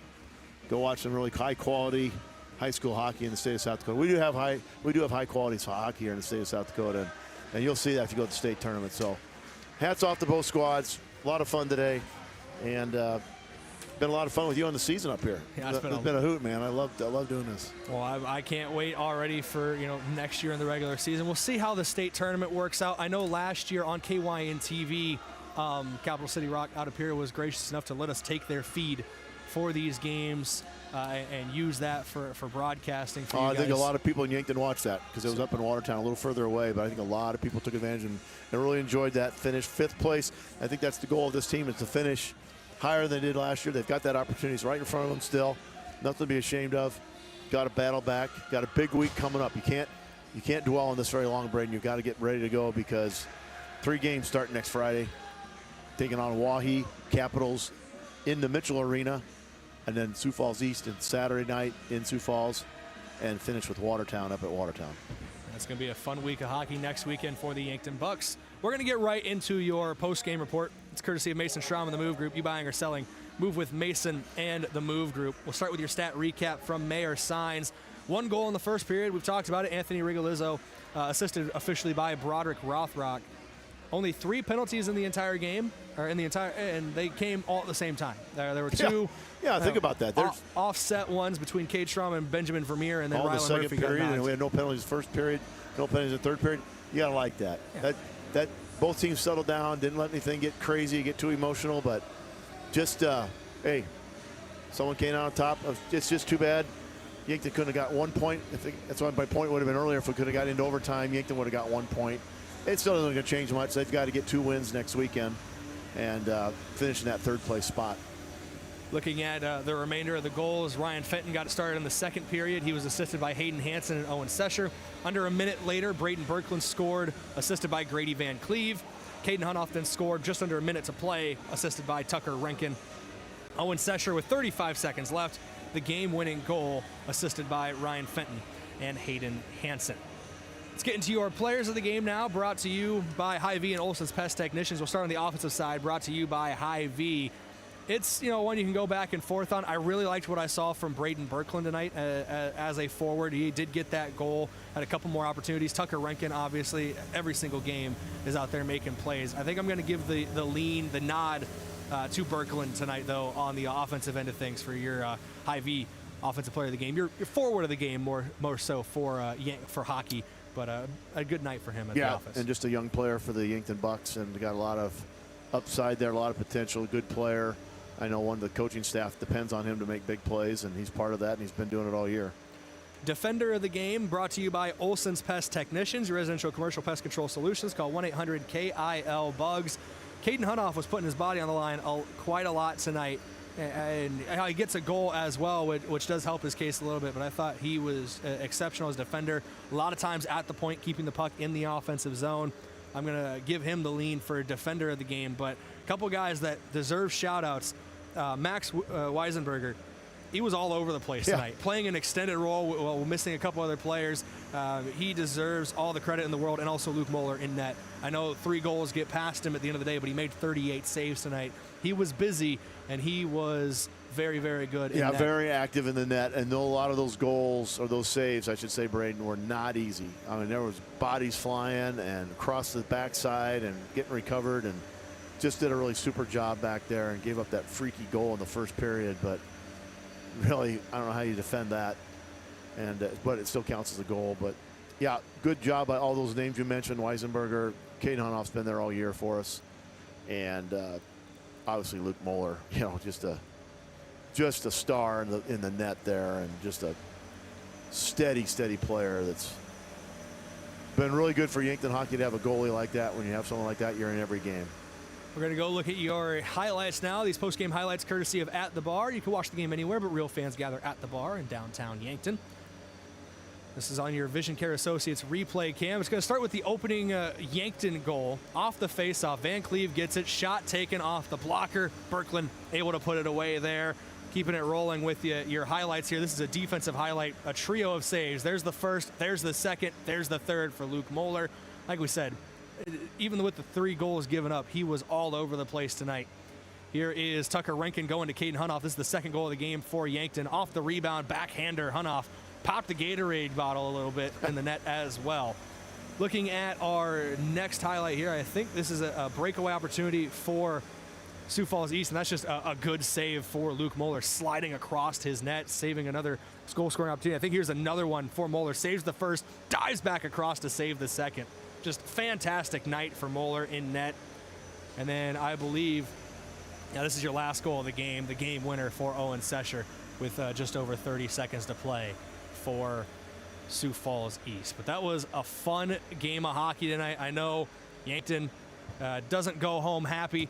I want to go back to that diving effort again. Hopefully I can find the right one, because this is also going to be your hustle of the game, brought to you by H&H Roofing. H&H Roofing has got you covered. As Luke Moeller, it's a breakaway. It's a tough situation to be in as a goalie. You save the first one, have to dive back across your net to save the second one. That kid was just exceptional tonight for the Yankton Bucks, and he deserves some recognition. And that hustle play there, once again, brought to you by H&H Roofing. But Dave, I know the Bucks fall, but you got a lot to build on into the last week of the season, and I know we've talked about it a lot. An important final 3 games with Oahe, Watertown, and Sioux Falls. Yeah, there's no time to hang your head here for the Yankton Bucks. Tough effort here.